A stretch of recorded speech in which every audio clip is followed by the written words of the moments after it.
जय हिंद दोस्तों, सत श्री अकाल, नमस्कार। आशा करता हूँ आप सभी लोग बढ़िया होंगे।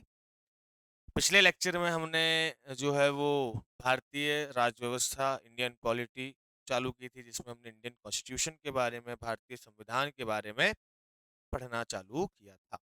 और उसमें हमने कुछ चीज़ें देखी थी जो मैं फटाफट आपको भी बता देना चाहता हूँ, ताकि आपका रिवीजन भी हो जाएगा और उसके बाद हम जो है वो आज की क्लास कंटिन्यू करेंगे। तो सबसे पहले हमने संविधान के बारे में जाना कि भाई संविधान क्या होता है, या हमने ये जाना कि भाई संविधान और राज्य व्यवस्था एक ही होते हैं या अलग-अलग होते हैं। तो हमने जाना कि ये दोनों अलग-अलग होते हैं। संविधान जो है वो राज्य व्यवस्था में ही शामिल हो जाता है और दोनों की हमने डेफिनेशंस देखी थी क्या, कि भाई भारतीय संविधान का मतलब क्या हो गया कि नियमों और कानूनों का समूह। तो group of rule and regulation are called constitution. और जब उसी संविधान के हिसाब से देश को चलाया जाए, देश की व्यवस्था को चलाया जाए, तो उसको हम क्या कहेंगे भाई? राज व्यवस्था कहेंगे। संविधान के जो भी नियम हैं, उसको लागू करवाने के लिए जो भी कानून बनाए जाते हैं, उसको लागू करवाने के लिए जो भी तंत्र काम करता है, उस पूरी व्यवस्था को कहा जाता है राज व्यवस्था। और हमको इस एग्जाम में जो है वो भारत की राज व्यवस्था के बारे में पढ़ना है। तो जब हम भारत की राज व्यवस्था पढ़ेंगे तो उसको हम क्या कहेंगे? भारतीय राज व्यवस्था कहेंगे, इंडियन पॉलिटी कहेंगे। इसके बाद फिर हमने देखा कि भाई अगर हम इस संविधान के ऐतिहासिक पृष्ठभूमि की बात करें, तो हमने देखा कि हमको 1773 के रेगुलेटिंग एक्ट से स्टार्ट करना होता है, क्योंकि 1773 के बाद से जो है वो ब्रिटिश कानून बनाकर भारत भेजते रहे और उससे हमारे देश में शासन होता रहा। तो ब्रिटेन कानूनों के माध्यम से हमारे देश में शासन करता रहा। फिर हमने देखा कि एक स्थिति ऐसी आई जहां पर लगभग ये तय होने लगा था कि भाई अब देश आजाद होंगे। तो अब बात उठी कि भाई भारत में स्वराज की मांग उठने लगी और ये कहा गया कि अब भारत को जो है वो डोमिनियन स्टेट का दर्जा चाहिए, या भारत को जो है वो क्या चाहिए भाई? आपका स्वराज का दर्जा चाहिए। और इसमें फिर बात ये हुई कि भाई अब स्वराज के लिए, हमारे देश के लिए खुद का कानून हमको चलाना है, खुद का राज चलाना है, तो कोई कानून होना चाहिए। और वो कानून क्या होगा भाई? आपका संविधान होगा, कॉन्स्टिट्यूशन होगा। फिर हमने देखा कि भाई इस कॉन्स्टिट्यूशन को बनाने के लिए एक सभा की मांग होती है, एक कॉन्स्टिट्यूशन असेंबली की मांग होती है, जिसकी सबसे पहले डिमांड करते हैं 1934 में। कौन करते हैं? एम एन रॉय करते हैं। और ये डिमांड जो है, एम एन रॉय के द्वारा जो डिमांड की जाती है, ये पहली डिमांड तो होती है, पर ऑफिशियली डिमांड नहीं होती है। इसके बाद 1935 में आईएनसी मतलब इंडियन नेशनल कांग्रेस जो है वो ब्रिटिशर से ऑफिशियली डिमांड करती है संविधान सभा को बनाने के लिए। आगे चलकर हमने देखा कि 1940 में 8 अगस्त 1940 को ब्रिटिशर्स के द्वारा इस कॉन्स्टिट्यूशन असेंबली की डिमांड को जो है वो ऑफिशियली क्या कर लिया जाता है? आपका एक्सेप्ट कर लिया जाता है कि भाई हम भारत को डोमिनियन स्टेट और संविधान, उनके खुद के संविधान देने का वादा करते हैं। इसके बाद फिर हमने देखा कि भाई 1942 में क्रिप्स मिशन आया और इस क्रिप्स मिशन में ये कहा गया कि भाई हम भारत को जो है वो युद्ध के बाद डोमिनियन स्टेट का दर्जा दे देंगे। डोमिनियन स्टेट का मतलब क्या होता है दोस्तों? बार-बार मैं शब्द यूज़ कर रहा हूँ। डोमिनियन स्टेट का मतलब होता है जो अपने आंतरिक मामलों में निर्णय लेने के लिए स्वतंत्र हो। मतलब अपने देश की शासन व्यवस्था तो चला सकता हो, लेकिन जिसका संवैधानिक प्रमुख या जिसका ऑफिशियल हेड जो है, वो कौन हो? आपका ब्रिटेन हो या ब्रिटिश हो। तो हम कह सकते थे कि हम ब्रिटेन के डोमिनियन। तो भाई क्रिप्स मिशन में ये बात की गई कि युद्ध के बाद जो है वो हम भारत को स्वराज या डोमिनियन स्टेट का दर्जा दे देंगे, प्लस एक संविधान सभा का निर्माण करेंगे जो देश के लिए संविधान बनाएगी। इसके बाद अगर हम बात करें तो भाई इस बात को लेकर जो है कांग्रेस ने और किसने भाई? कांग्रेस ने और मुस्लिम लीग दोनों ने इसका बहिष्कार किया। कांग्रेस ने इसका बहिष्कार इसीलिए किया क्योंकि इसमें जो है कुछ ऐसे प्रावधान भी थे जो भारत पाकिस्तान को विभाजित करने की बात कर रहे थे। जैसे इसमें प्रांतों को ये स्वायत्तता दी गई कि वो जिसमें चाहे उसमें आपका मिल सकते हैं, या आज़ाद रहना चाहें तो आज़ाद रह सकते हैं, जो आगे चलकर आपका माउंटबेटन प्लान का भी आधार बनेगा। साथ ही साथ में एक सबसे बड़ी समस्या क्या आई थी इसके साथ कि भाई इसमें कहा गया कि हम ये जो सब चीज़ें आपको प्रोवाइड करेंगे, ये युद्ध के बाद करेंगे। तो समस्या ये आई कि भाई युद्ध के बाद कब? ये युद्ध कब खत्म होगा? तो एक कोई डेट फिक्स नहीं थी, जिसके कारण क्या हुआ भाई? इसका विरोध हुआ और महात्मा गांधी ने इसको क्या कहा? पोस्ट डेटेड चेक कहा। क्या कहा? पोस्ट डेटेड चेक, जिसका बैंक बहुत जल्दी जो है आपका क्रैश होने वाला है। इसके बाद अगर हम बात करें तो इसमें कोई अलग से पाकिस्तान बनाने की माँग नहीं की गई थी या कोई बात नहीं थी, इसीलिए मुस्लिम लीग ने भी इसका बहिष्कार किया। उसके बाद फिर हमने देखा कि इसके बाद आपका जो है वो क्या आया भई, कैबिनेट मिशन आया और कैबिनेट मिशन कब आया 1946 24 मार्च, है ना? तो 24 मार्च 1946 को जो है वो कैबिनेट मिशन आया और इस कैबिनेट मिशन में अगर हम बात करें तो 3 मेंबर लेकर आए थे और ये 3 मेंबर जो हैं वो कैबिनेट के सदस्य थे, इसीलिए इस मिशन को कैबिनेट मिशन कहा गया। और इस कैबिनेट मिशन में कितने मेंबर थे भई आपके टोटल?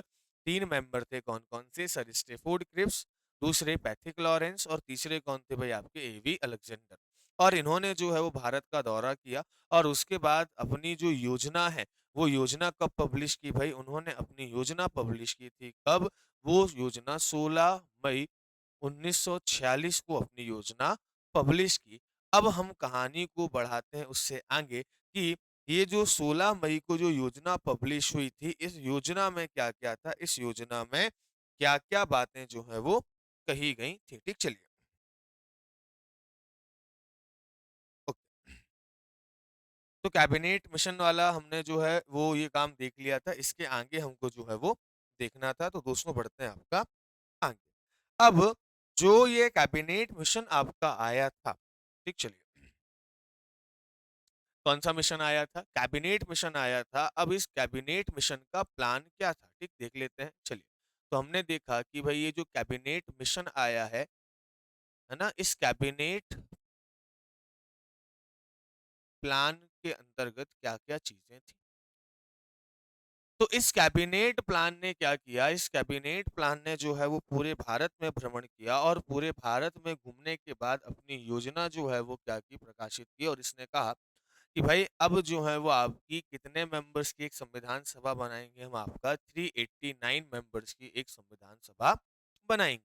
तो इसने किसकी बात की? इसने कहा कि भई हम क्या करेंगे, एक क्या बना रहे हैं हम, आपका संविधान सभा बनाने की बात कर रहे हैं या हम इसमें एक संविधान सभा का प्लान कर रहे हैं, जिसमें टोटल कितने मेंबर होंगे? तो भई जिसमें कुल कितने सदस्य होंगे? तो ध्यान रखिएगा, कुल इसमें 389 मेंबर्स होंगे, कुल 389 सदस्य होंगे। तो ध्यान रखना, इसमें क्या कहा गया, कुल 389 मेंबर्स होंगे।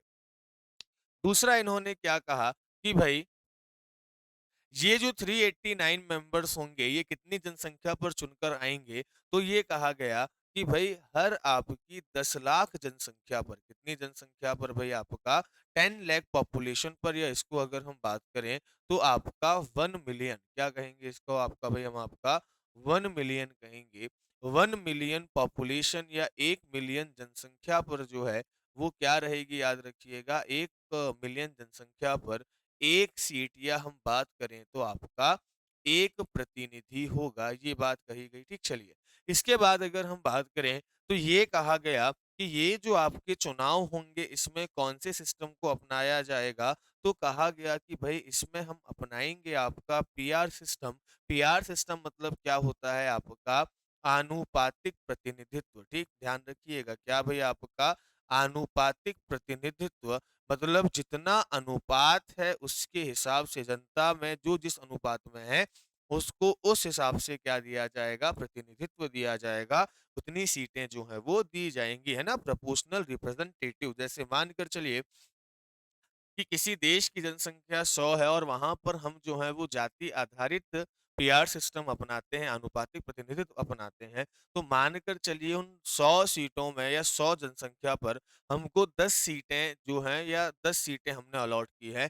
अब मानकर चलिए कि भई वहाँ पर अगर हम देखें कि कोई मान के चलिए शेड्यूल कास्ट वर्ग है और उस शेड्यूल कास्ट की कितनी जनसंख्या है? 20, मतलब अगर हम देखें तो कितना हो रहा है भाई आपका, 100 में से 20 जनसंख्या किसकी है? शेड्यूल कास्ट की है, तो 10 में से 2 सीट किसकी हो जाएगी? शेड्यूल कास्ट की। अगर मान लीजिए 100 में से 40 जनसंख्या शेड्यूल ट्राइब की है, तो 10 में से 4 सीटें किसकी हो जाएँगी भाई आपका? शेड्यूल ट्राइब की हो जाएँगी। तो इस प्रकार जिस अनुपात में जो होगा, उस जिस अनुपात में जनसंख्या होगी, उस अनुपात में सीटें जो है वो आपकी दी जाएँगी। चलिए, और क्या कहा गया भई इसमें?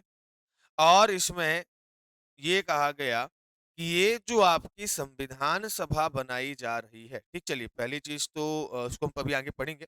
है ना? ये लिख लीजिए पहले कि ये जो संविधान सभा बनेगी, ये कॉन्स्टिट्यूशनल असेंबली जो बनेगी, ये केवल और केवल किसमें काम करेगी भई, ये केवल और केवल जो है वो आपका इंडिया में काम करेगी। कहाँ काम करेगी? इंडिया में काम करेगी। ये जो है वो आपका किसमें कहा गया? ये आपका बहुत क्लियर किया गया था कब? जब आपका आया कौन-सा प्लान भई? माउंटबेटन प्लान आया। कौन-सा प्लान आया? माउंटबेटन प्लान में ध्यान रखिएगा, ये चीज़ ऐड कर दी गई कि ये जो संविधान सभा होगी ना, ये केवल किसके लिए काम करेगी? ओनली फॉर इंडिया के लिए काम करेगी।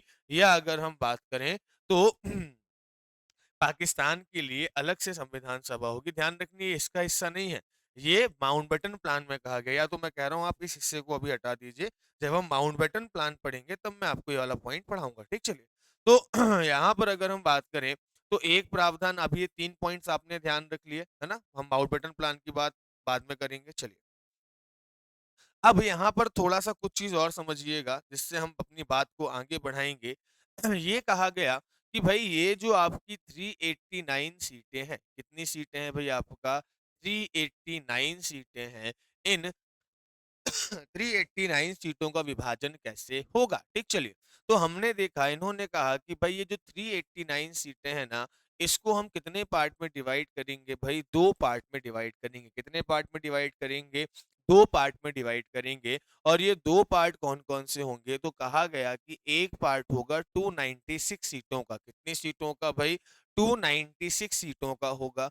और ये 296 सीटें जो हैं वो कहाँ से होंगी? तो भई कहा गया ये 290 सीट जो 6 सीटें हैं, ये कहाँ से होंगी? आपकी ब्रिटिश इंडिया से होंगी। कहाँ से होंगी भई? ध्यान रखिएगा, ब्रिटिश भारत कह लीजिए या क्या कह लीजिए आपका ब्रिटिश इंडिया कह लीजिए। तो ये कहा गया कि ये जो आपकी होंगी, ये कहाँ की होंगी भई? आपकी ब्रिटिश इंडिया की सीटें होंगी।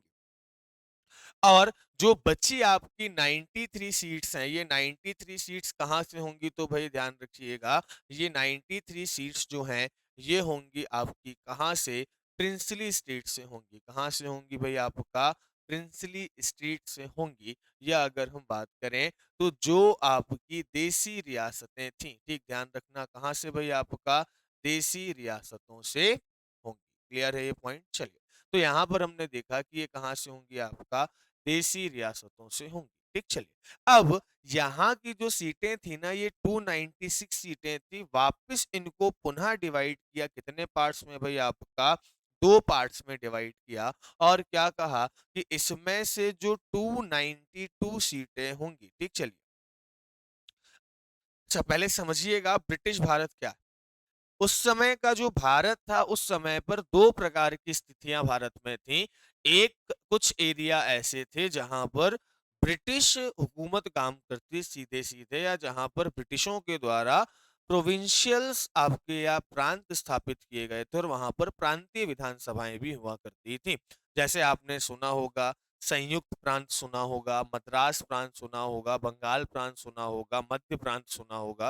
है ना? सेंट्रल प्रोविंस हो गया, मद्रास प्रोविंस हो गया, है ना? बंगाल प्रोविंस हो गया। तो ऐसे कुछ एरिया जहाँ पर सीधे अंग्रेज शासन करते थे, उसको हम क्या कहते थे? ब्रिटिश भारत कहते थे, ब्रिटिश इंडिया कहते थे। और बाकी कुछ एरिया ऐसा था जहाँ पर ब्रिटिश सीधे हुकूमत नहीं करते थे, या जहाँ पर रियासतें हुकूमत करती थी, उनको हमने क्या कहा भई? प्रिंसली स्टेट कहा, देसी रियासतें कहा। तो इन्होंने कहा 296 सीटें जो हैं, वो वहाँ से होंगी जहाँ पर ब्रिटेन का कब्ज़ा है, या ब्रिटिश इंडिया जिसको हम कहते हैं, जहाँ पर ब्रिटेन का राज होगा, वहाँ से आपकी 296 सीटें होंगी। और 93 सीट्स कहाँ से होंगी? जो भारत की देसी रियासतें हैं, वहाँ से होंगी। अब ध्यान रखिएगा, इसका भी बँटवारा किया गया, 296 सीटों का भी बँटवारा किया गया। इसमें 2 हिस्सों में, एक जगह आएँगी 292 सीटें और एक जगह आएँगी 4 सीटें। अब ये बँटवारा कैसे हुआ? तो जैसे अगर हम आज भारत में बात करते हैं, तो आज भारत में भी आपका क्या है भई? 2 प्रकार के राज्य हैं। एक होते हैं आपके संघ शासित प्रदेश, यूनियन टेरिटरीज, जैसे भई आपका दिल्ली हो गया, जैसे अगर हम बात करें चंडीगढ़ हो गया, पौंडीचेरी हो गया, अंडमान निकोबार हो गया। और दूसरे एरियाज़ होते हैं कंप्लीटली स्टेट्स, जैसे मान के चलिए बिहार हो गया, मध्य प्रदेश हो गया, उत्तर प्रदेश हो गया। तो इस प्रकार के जो है वो क्या हुआ करते थे आपके आज के टाइम पर 2 टाइप के स्टेट हैं, वैसे ही उस समय पर भी 2 प्रकार के जो हैं वो आपके क्या होते थे जो है ब्रिटिश हुकूमत वाले एरियाज़ होते थे, जिसमें एक होते थे आपके ब्रिटिश प्रोविंसेस जिसको कहा जाता था या क्या कहा जाता था ब्रिटिश प्रांत कहा जाता था। क्या कहा जाता था भई आपका ब्रिटिश प्रोविंसेस कहा जाता था। ठीक चलिए, तो ये क्या होते थे ब्रिटिश प्रोविंसेस या इनको आप क्या कह सकते हैं कि भई ये हुआ करते थे आपके ब्रिटिश प्रांत। क्लियर है यहाँ तक? चलिए।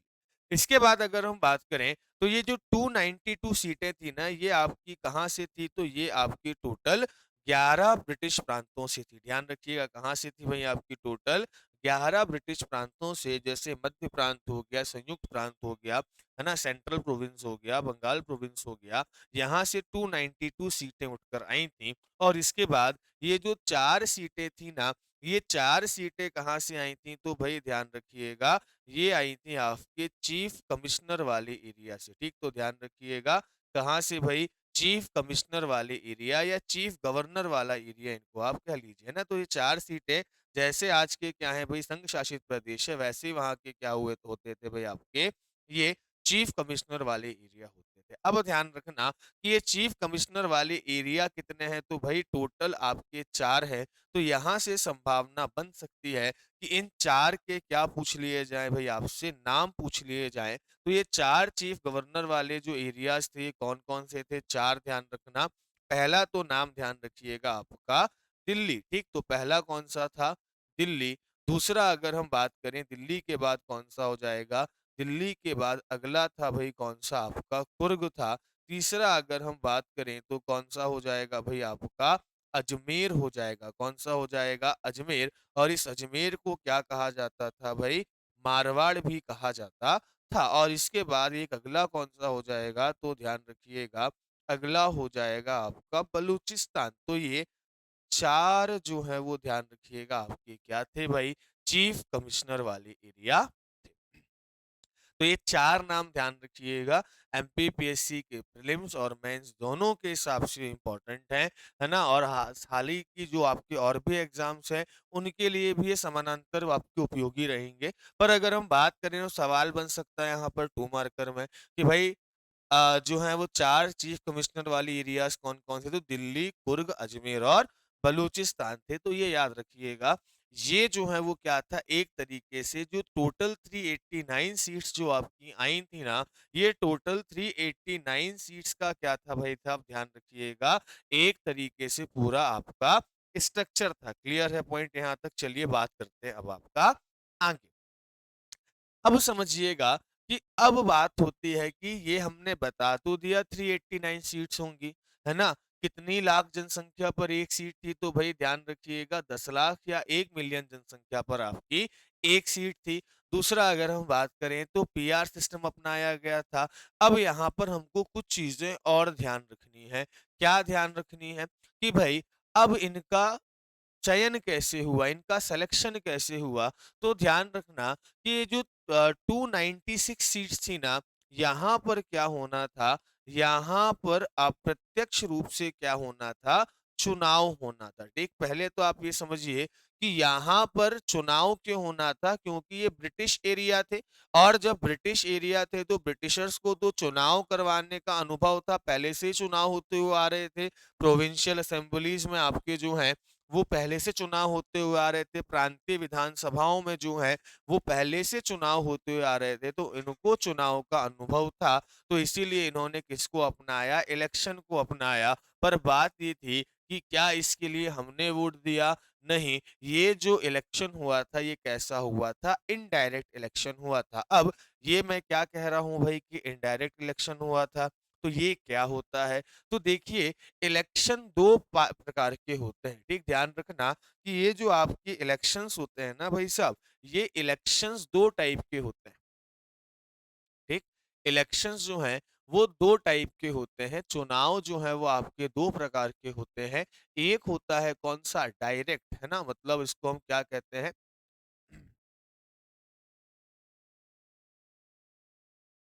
चलिए, अगर हम बात करें तो एक कौन-सा होता है डायरेक्ट इलेक्शन होता है या जिसको हम कहते हैं आपका प्रत्यक्ष चुनाव, क्या कहते हैं भाई? प्रत्यक्ष चुनाव। और दूसरा कौन-सा होता है भाई आपका?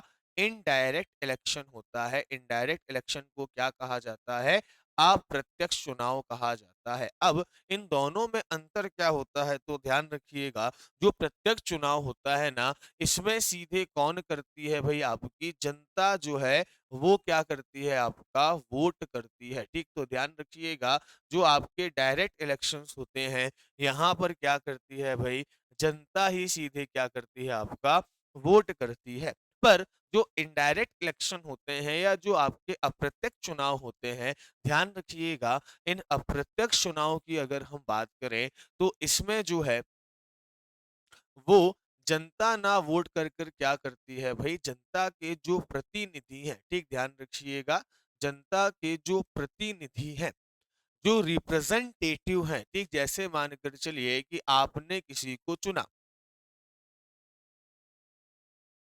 ठीक? चलिए, आपने किसी को अगर चुना, तो वो किसी को चुन रहा है। जैसे मान के चलिए, सिंपल बात, हमारे यहाँ एक चुनाव होता है लोकसभा का या विधायक का या सांसद का। इसमें कौन वोट देता है?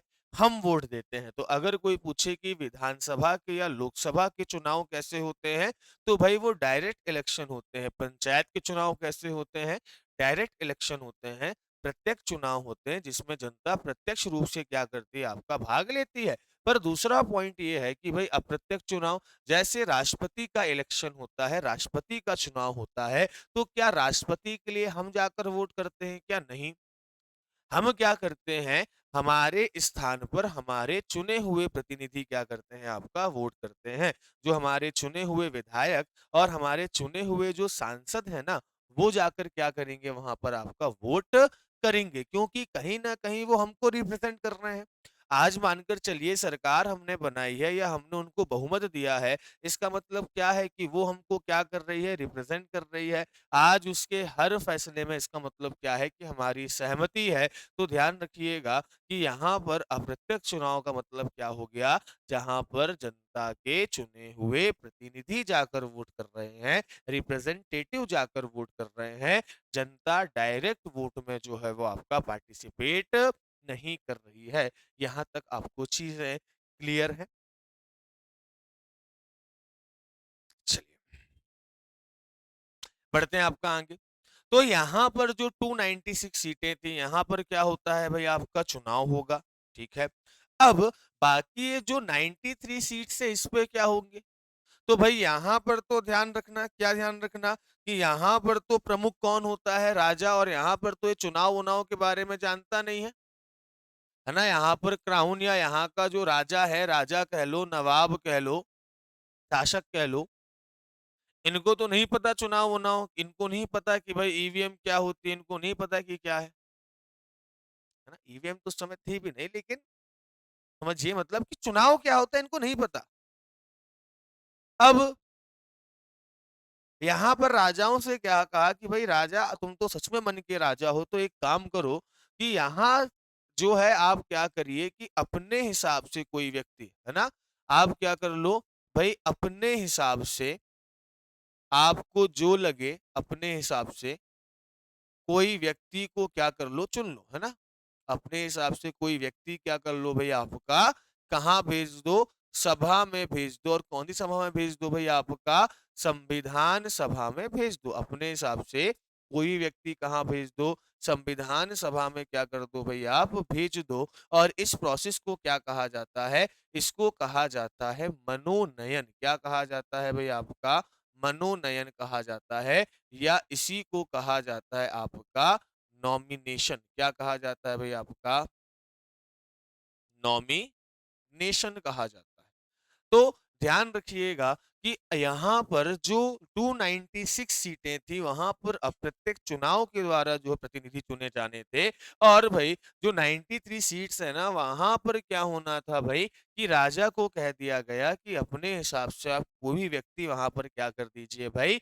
भेज दीजिए। तो यहाँ पर जो है क्या होना था? मनोनयन होना था। तो एक सवाल पूछा जाता है कि जो कॉन्स्टिट्यूशन असेंबली थी, जो संविधान सभा थी, ये मनोनीत थी कि भाई क्या थी, मतलब जो प्लान आया था तो इसमें संविधान सभा को क्या होना था, मनोनीत होना था या इनका चुनाव होना था। तो भाई ध्यान रखिएगा, यहाँ पर अगर हम बात करें ना, तो ये जो आपकी संविधान सभा थी ना, ये पार्शियली है ना, ध्यान रखिएगा, पार्शियली अगर हम बात करें तो क्या थी भाई, आपका नॉमिनेटेड थी, है ना, पार्शियली क्या थी भाई आपकी, नॉमिनेटेड थी। प्लस अगर हम बात करें तो पार्शियली क्या भी थी भाई आपका, इलेक्टेड भी थी।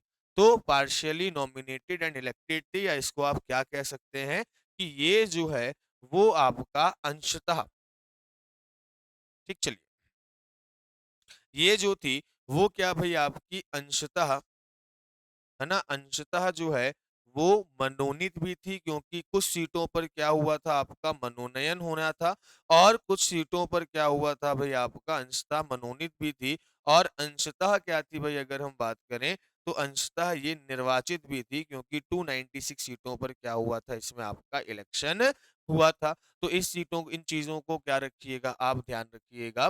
पर हुआ क्या एक्चुअल में, कि जो देसी रियासतें थी, इन देसी रियासतों ने जो है वो संविधान सभा में मिलने से क्या कर दिया, आपका इनकार कर दिया। तो ध्यान रखना कि इन लोगों ने जो है वो क्या नहीं किया भाई, संविधान सभा में हिस्सा नहीं लिया या पार्टिसिपेट करने से मना कर दिया। तो ध्यान रखिएगा इस बात को, क्या, कि इन लोगों ने पार्टिसिपेट करने से मना कर दिया। तो ये जो 93 सीट्स थी, इन लोगों ने क्या किया भाई आपका, मना कर दिया कि हम संविधान सभा का जो है वो हिस्सा नहीं बनेंगे। तो संविधान सभा में फिर जो आपकी चीजें बची थी, ये कितने में बची थी भाई, आपका 296 सीटों पर बची थी। चलिए, इसके बाद एक चीज और ध्यान रखिएगा, ये जो आपकी 389, सॉरी 389, 296 जो सीटें थी, है ना, कौन सी भाई, ब्रिटिश भारत, ठीक। तो ध्यान रखिएगा कि ये जो ब्रिटिश इंडिया की जो सीटें थी ना, ब्रिटिश इंडिया की कितनी सीटें थी भाई आपका, ब्रिटिश इंडिया की 296 सीटों को ध्यान रखिएगा, 296 सीट्स को क्या किया गया था भाई, 296 सीट्स को तीन कम्युनिटी में, कितनी कम्युनिटी में भाई, ध्यान रखिएगा, तीन समुदायों में क्या किया गया था, तीन कम्युनिटी में क्या किया गया था भाई आपका, कम्युनिटी में विभाजित किया गया था, या इनको आपका डिवाइड किया गया था। और ये तीन कम्युनिटी कौन कौन सी थी, तो ध्यान रखिएगा, पहली कम्युनिटी तो आपकी जो है वो सामान्य हो गई। सामान्य मतलब अगर हम बात करें तो आपका जो दो कैटेगरी अभी हम पढ़ेंगे उनको छोड़कर बाकी जो बचेंगे वो किस में आएंगे, सामान्य में आएंगे। इसके बाद भाई मुस्लिम के लिए कितनी सीटें रिजर्व कर दी, तो भाई ध्यान रखिएगा, मुस्लिम के लिए जो सीटें रिजर्व की है ना, वो कितनी की थी इन्होंने, वो भी हम देखते हैं। प्लस तीसरी कम्युनिटी कौन सी थी भाई, आपकी सिख। तो ध्यान रखना, तीन कम्युनिटीज में जो है वो बांटा हुआ था 296 सीटों को, ठीक, ध्यान रखना। ये जो आपकी सीटें थी ना, ये 296 सीटें, ये आपकी तीन समुदायों में बटी हुई थी। और वो तीन समुदाय कौन कौन से थे, सिख थे, मुस्लिम थे और सामान्य थे। अब इसमें ध्यान रखिएगा कि भाई साहब 213 सीटें जो थी ना, वो किसके लिए बटी हुई थी, वो 213 सीटें सामान्य सीटें थी, जिसमें भाई आपका कोई भी चुनाव लड़ सकता था। इसके बाद मुस्लिमों के लिए 79 सीट्स जो है वो रिजर्व करके रखी गई थी। और सिखों के लिए कितनी सीटें थी, तो भाई ध्यान रखिएगा, चार सीटें जो हैं वो सिखों के लिए आपकी रिजर्व की गई थी। तो ये पूरा एक सिस्टम था, ये पूरा आपका एक स्ट्रक्चर था, किसका भाई, संविधान सभा का। अब हमने स्ट्रक्चर देख लिया, तो एक पॉइंट और ध्यान रखिएगा कि भाई आपका जून से कब, भाई जून, और जून में भी ईयर कौन सा भाई आपका 1946। तो जून से आपके जो है वो इलेक्शन की जो प्रोसेस होगी, ध्यान रखिएगा, इलेक्शन की जो प्रक्रिया होगी, ये इलेक्शन प्रोसेस क्या हो जाएगी भाई आपकी, प्रारंभ हो जाएगी, शुरुआत हो जाएगी। और लगभग जून जुलाई अगस्त तक आपके क्या चलेंगे भाई, चुनाव चलेंगे, ठीक। तो इन पॉइंट को आप ध्यान रखिएगा, यहां पर ये कैबिनेट मिशन का पूरा क्या रख दिया गया है भाई, प्लान रख दिया गया है। इसको आप चाहें तो रोककर नोट डाउन कर सकते हैं।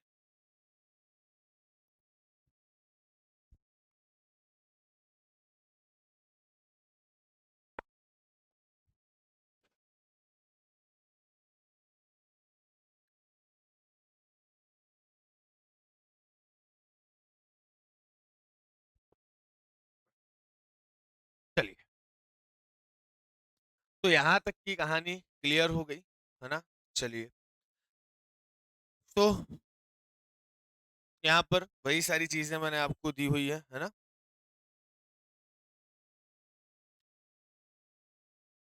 नहीं, लगभग सारी चीज़ें आपको जो है मैंने आपको बता दिया। मैंने कहा था ना कि जून से आपके क्या होंगे भई, चुनाव प्रारंभ। ठीक, चलिए तो 25 जून से चुनाव प्रारंभ होंगे, है ना? चलिए इसमें अगर हम देख लेते हैं 1-2 चीज़ आपकी और हो जो हमको नोट डाउन करनी हो, है ना? तो उसको भी हम देख लेंगे। चलिए, एक चीज़ और ध्यान रखना, क्या कि अब आपके क्या हो गए भई, चुनाव हो गए। अब चुनाव के बाद क्या आएगा? रिज़ल्ट आएगा कि नहीं आएगा? चुनाव हुए हैं तो भैया रिज़ल्ट तो आएगा ही। तो हम देखते हैं कि भाई साहब रिज़ल्ट क्या रहा, है ना? अब देखते हैं कि जो रिज़ल्ट है वो रिजल्ट क्या रहा? तो भाई रिजल्ट ये रहा कि उस समय की जो सबसे बड़ी पार्टी थी जिसका नाम क्या था भाई, आईएनसी, या जिसको हम क्या कहते हैं आपका, कांग्रेस कहते हैं। क्या कहते हैं भाई? कांग्रेस कहते हैं। इस कांग्रेस को कितनी सीटें मिली? इस कांग्रेस को सीटें मिली 208। कितनी सीटें मिलेंगी भाई, ध्यान रखिएगा, कांग्रेस को 208 सीटें मिलेंगी। इसके बाद दूसरी बड़ी पार्टी जो उस समय थी ना, उसका नाम क्या था भाई, ध्यान रखिएगा, मुस्लिम लीग। क्या नाम था उसका? मुस्लिम लीग। और इस मुस्लिम लीग को कितनी मिलेंगी भाई? 73 सीट्स मिलेंगी। और इसके बाद जो तीसरे थे वो तीसरे कौन हो गए भाई, आपके अन्य हो गए। मतलब कौन हो गए? अदर हो गए। और अन्य को कितनी सीटें मिलेंगी भाई, आपकी 15 सीटें मिलेंगी। तो ये क्या रहेगा भाई, ध्यान रखिएगा, ये रिजल्ट रहता है जो आपका आता है। ठीक, अब ध्यान रखना कि इसमें जो मुस्लिम लीग है उसको कितनी सीटें मिली भाई साहब? इस मुस्लिम लीग को जो है वो मिली केवल 73 सीट्स। तो अब मुझे बताओ कि ये विरोध करेगी कि नहीं करेगी, क्योंकि ये तो बहुत कॉन्फिडेंट में थी। किस बात के कॉन्फिडेंट में थी भाई? कि इन्होंने कहा 79 सीट्स तो हमारे लिए रिजर्व ही है ना, क्योंकि इन्होंने मुस्लिम मुस्लिम लीग को मुस्लिमों की पार्टी कहा, मोहम्मद अली जिन्ना ने। तो इन्होंने कहा 79 सीट्स तो हमारी कंफर्म ही है, क्योंकि वहां से आपके मुस्लिम जो है वो मुस्लिम लीग को ही क्या करेंगे भाई, आपका चुनेंगे, मुस्लिमों के लिए आरक्षित है। तो बाकी जो सीटें हैं वहां से भी हमको कुछ मिल जाएगा। लेकिन ये जितना चाहते थे, इनको इसके हिसाब से वोट नहीं मिले, इतने हिसाब से सीट नहीं मिले। तो अब क्या होगा? अब होगी ईवीएम बदनाम, है ना? कि ईवीएम हैक है।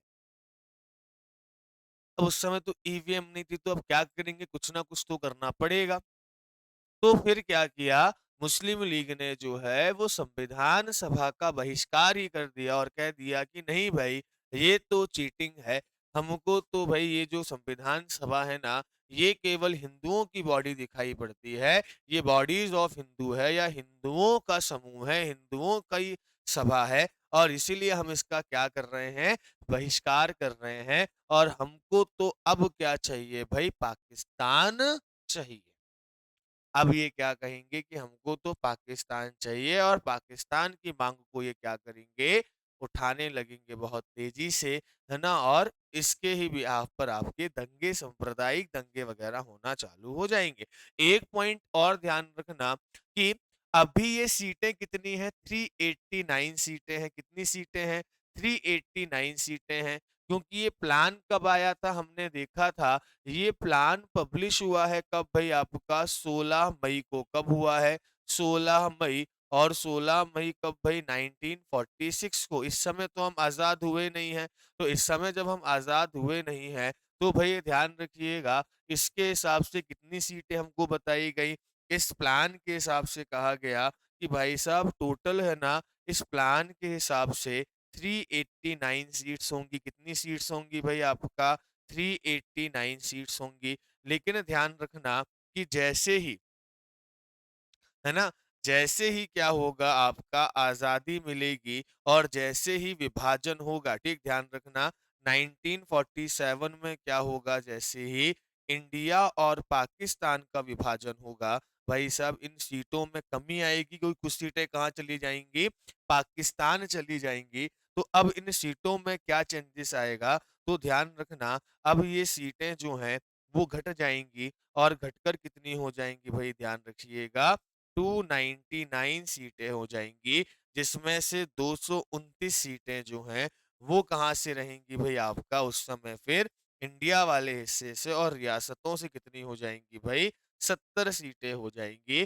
तो यहाँ पर आपकी जो संविधान सभा का स्ट्रक्चर है और जो संविधान सभा का चुनाव है, वो क्या होता है भई आपका समाप्त होता है।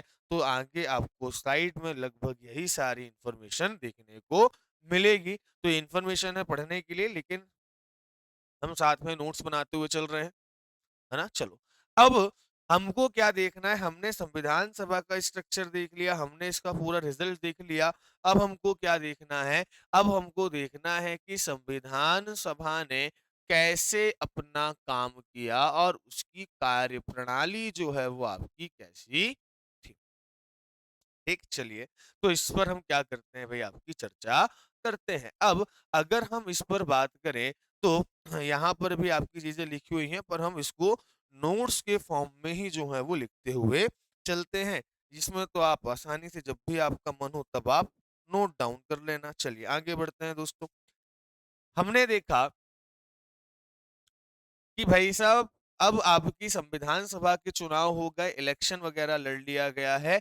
अब कुछ डेट्स आपको ध्यान रखनी है ना? तो ध्यान रखना कुछ हम किसकी बात करेंगे भई आईएमपी डेट्स की बात करेंगे, इम्पोर्टेंट डेट्स की बात करेंगे और इस इम्पोर्टेंट डेट्स के माध्यम से हम क्या करेंगे कि भाई इस इम्पोर्टेंट डेट्स के माध्यम से हम ये जानेंगे कि संविधान सभा ने कैसे कार्य किया या संविधान सभा के कार्यों को भी हम जो है वो आपका जान सकेंगे। तो कुछ डेट्स हमको जानना ज़रूरी है ना? संविधान सभा के कार्यों में कुछ इम्पोर्टेंट डेट्स को हम जान लेते हैं।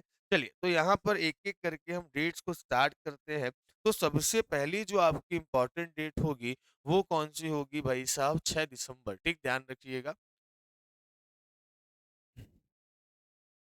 सबसे पहली डेट ध्यान रखिएगा कौन-सी होगी आपकी 6 दिसंबर की डेट होगी, तो पहले हम डेट्स देख लेते हैं कौन-कौन सी हैं, चलिए।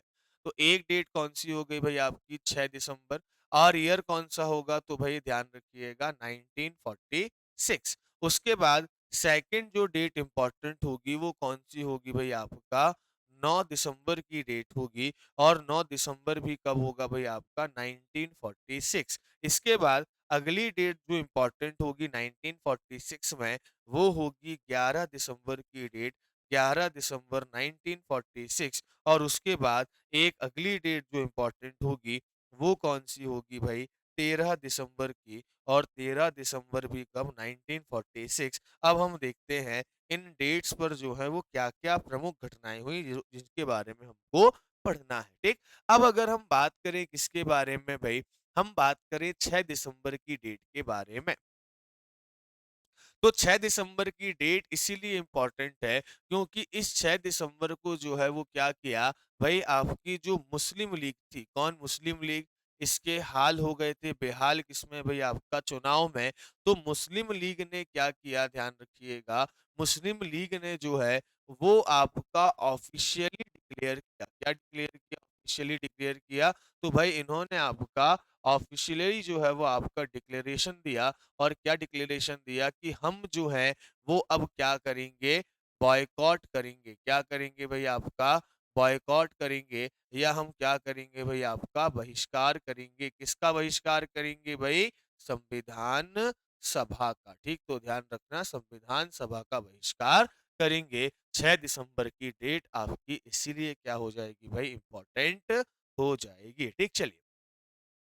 इसके बाद अगली डेट कौन-सी है भई? 9 दिसंबर की डेट है। अब देखते हैं कि भाई साहब 9 दिसंबर को क्या-क्या हुआ? तो 9 दिसंबर के देश की घटनाओं की अगर हम बात करें, तो इसमें हमको देखने को मिलेगा कि भाई 9 दिसंबर को जो है ना, वो आपकी क्या होती है, फर्स्ट मीटिंग होती है ना? फर्स्ट मीटिंग कह लीजिए। है ना? या आप क्या कह लीजिए फर्स्ट सिटिंग कह लीजिए। तो भई क्या होती है आपकी पहली मीटिंग होती है, पहली बैठक होती है संविधान सभा की और पहली बैठक जो होगी ये कहाँ पर होगी तो ध्यान रखिएगा, ये होगी आपके काउंसिल चैम्बर में। किसमें होगी भई ध्यान रखिएगा काउंसिल चैम्बर। अच्छा ये कौंसिल चैम्बर कहाँ पर है तो ध्यान रखना भाई ये आपका है दिल्ली में। कहाँ पर है भाई? दिल्ली में है। और दिल्ली के कहाँ पर होगी भाई आपका? कौंसिल चैम्बर में होगी। किसमें होगी भाई आपका? कौंसिल चैम्बर में होगी। अब ये कौंसिल चैम्बर क्या है तो ध्यान रखिएगा, इसको आप कह सकते हैं कि ये जो कौंसिल चैम्बर है ना, इसको हम वर्तमान में पुरानी संसद के नाम से जानते हैं, या इसी को वर्तमान में हम किस नाम से जानते हैं भाई? संविधान भवन के नाम से जानते हैं, कॉन्स्टिट्यूशन हाउस के नाम से जानते हैं। क्लियर है यहाँ तक चीजें?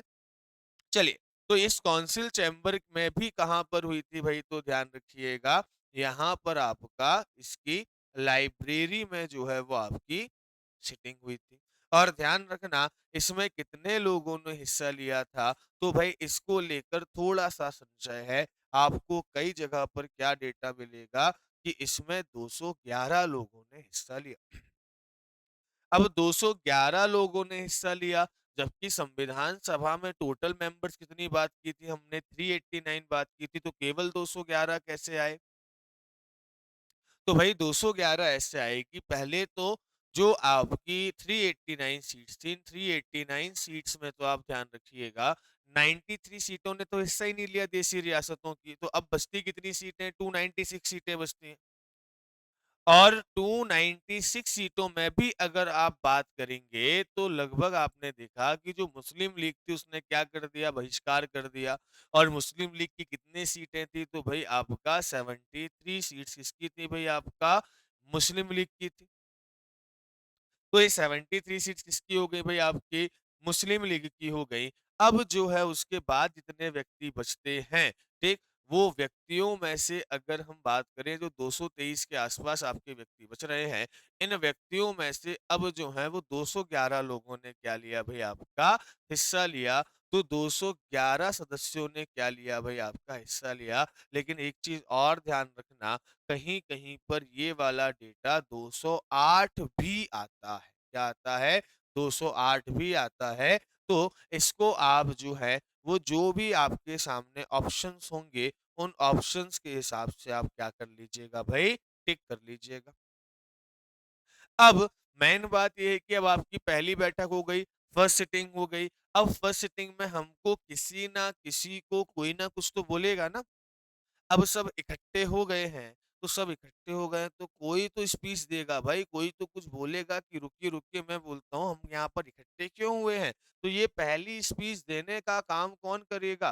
पहली स्पीच को हम क्या कहेंगे भाई आपका मैडन स्पीच कहेंगे। और भाई ध्यान रखना ये मैडन स्पीच आप कह लीजिए, या इसको क्या कह लीजिए आप फर्स्ट स्पीच कह लीजिए, या इसको हम क्या कह लें कि भाई संविधान सभा में जो आपका प्रथम संबोधन था, या इसको कह लीजिए पहला जो भाषण था, ये किसने दिया था?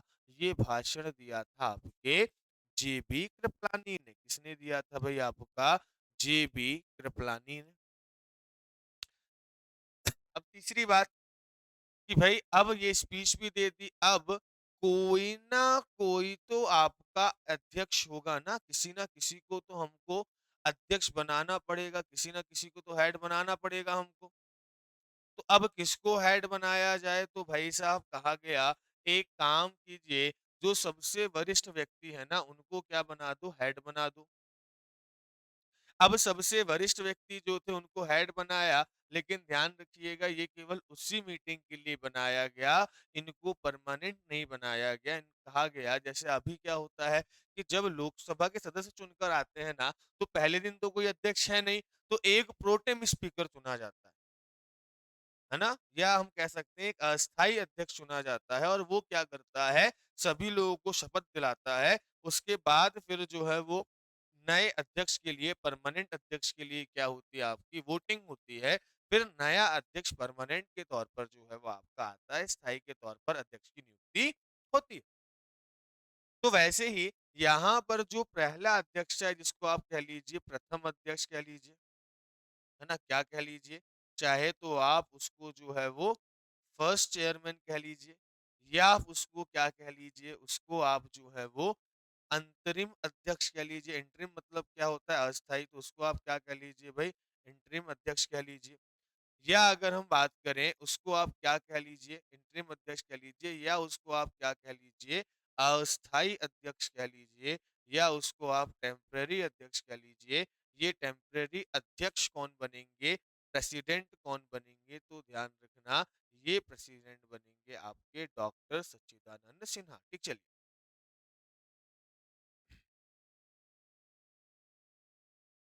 अच्छा, तो भाई ध्यान रखना, ये जो आपके प्रेसिडेंट बनेंगे, ये कौन बनेंगे, तो इनका नाम ध्यान रखिएगा, डॉक्टर सच्चिदानंद सिन्हा। डॉक्टर सच्चिदानंद सिन्हा। और ध्यान रखना कि भाई ये जो डॉक्टर सच्चिदानंद सिन्हा है, ये आपका रिप्रेजेंटेटिव रहेंगे कहाँ से, तो भाई ध्यान रखना ये आपके रिप्रेजेंटेटिव जो हैं, ये आपके प्रतिनिधि होंगे, कहाँ से होंगे भाई, आपका बिहार से होंगे। तो ध्यान रखना ये आपके कहाँ के प्रतिनिधि होंगे भाई, बिहार के प्रतिनिधि। क्लियर है ये पॉइंट, चलिए आगे बढ़ते हैं आपका। इसके बाद अगर हम बात करें तो ये पहले दिन जो है वो आपका क्या हो गया कि एक तरीके से मुलाकात हो गई और काम जो है वो आपके क्या हो गए, चालू हो गए। अब हम एंटर करेंगे कहाँ भाई, आपका अगले दिन एंटर करेंगे। ठीक है, अगले दिन के बाद जो आपकी अगली जो इम्पोर्टेंट डेट रहती है जहां पर इनकी मीटिंग होती है, वो कौन सी है भाई, ध्यान रखिएगा, 11 दिसंबर 1946। कौन सी है, 11 दिसंबर 1946। ठीक, चलिए।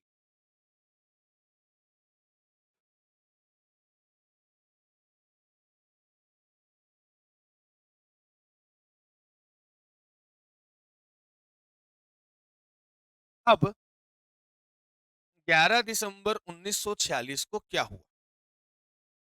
अब 11 दिसंबर 1946 को हमने कुछ स्थायी सदस्यों की क्या की भाई, नियुक्ति की, या हम कह सकते हैं कुछ आपके परमानेंट मेंबर्स, है ना, ध्यान रखिएगा, कुछ स्थायी, या हम कह सकते हैं कुछ परमानेंट सदस्यों की क्या की भाई, आपकी नियुक्ति की।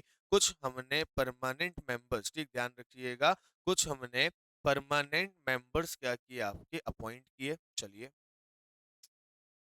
अब कुछ परमानेंट मेंबर्स हमने अपॉइंट किए, तो हमने किस किस को अपॉइंट किया भाई साहब, तो देख लेते हैं। सबसे पहले हमने जो है वो बनाया कौन, एक प्रेसिडेंट बनाया। क्या बनाया भाई, आपका एक प्रेसिडेंट बनाया। प्रेसिडेंट मतलब क्या बनाया, आपका हमने सभा का एक अध्यक्ष बनाया। दूसरा ध्यान रखिएगा, दूसरा हमने क्या किया कि भाई दूसरे हमने वाइस प्रेसिडेंट बनाए, या हमने क्या बनाए भाई, आपके कुछ उपाध्यक्ष बनाए। और इसके बाद पहले इन दोनों को देख लेते हैं कौन थे, तो भाई हमने जो अध्यक्ष बनाया ना, वो अध्यक्ष परमानेंट अध्यक्ष इसको बनाया, तो वो बनाया भाई आपका डॉक्टर राजेंद्र प्रसाद को। किसको बनाया, डॉक्टर राजेंद्र प्रसाद को। और ध्यान रखिएगा इनका चुनाव भी कहाँ से हुआ था, ये भी कहाँ से आपके रिप्रेजेंटेटिव थे, तो ये भी आपके रिप्रेजेंटेटिव थे बिहार से। कहाँ से भाई, बिहार से। तो इनको हमने क्या कर दिया, इनको हमने स्थायी अध्यक्ष बना दिया।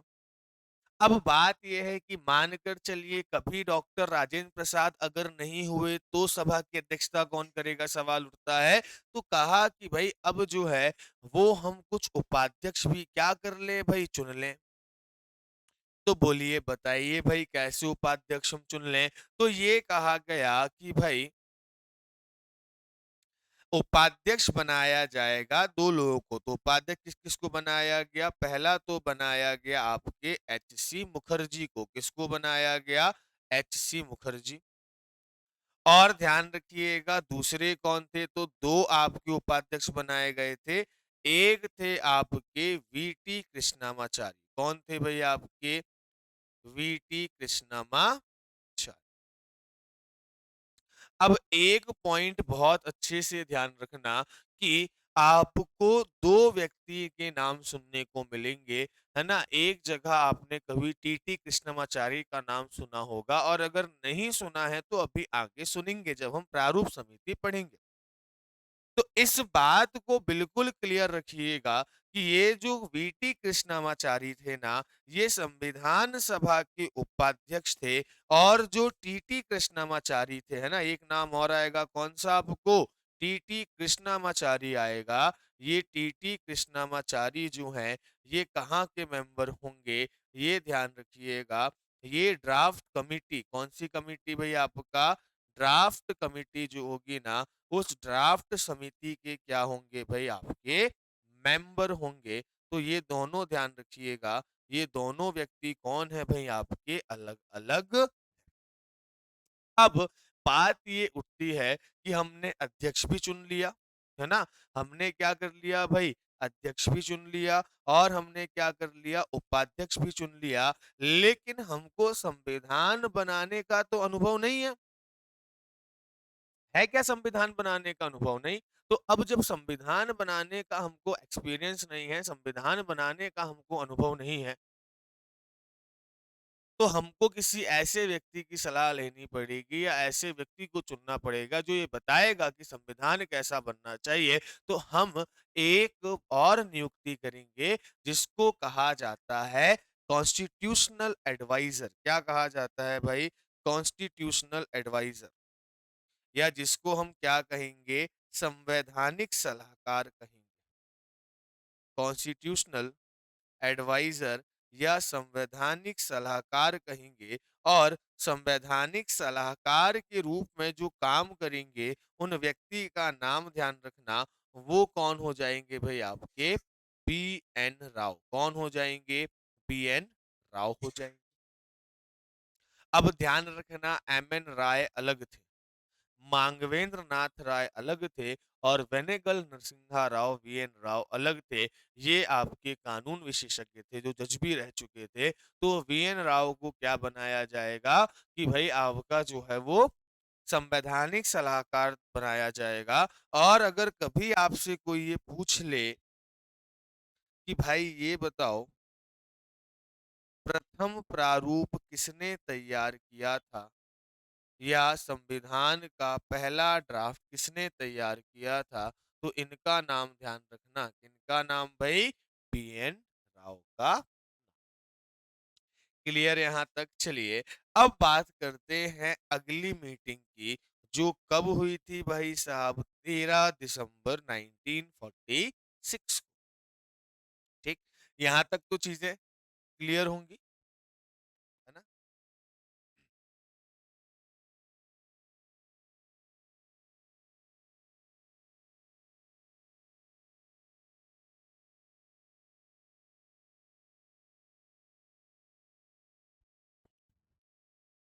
चलिए अब बात होती है कौन सी आपकी अगली, इसको भी देख लेते हैं, है ना? देखिए ये सारी चीजें नोट्स के फॉर्म में है, पर मैं चाहता हूं कि आप इसको अपने हाथों से लिखेंगे तो चीजें लंबे समय तक आपको क्या रहेंगी? याद रहेंगी। ठीक, चलिए अब 11 दिसंबर को मीटिंग हो गई। 11 दिसंबर को मीटिंग होने के बाद सब अपने अपने घर चले गए छुट्टी पर।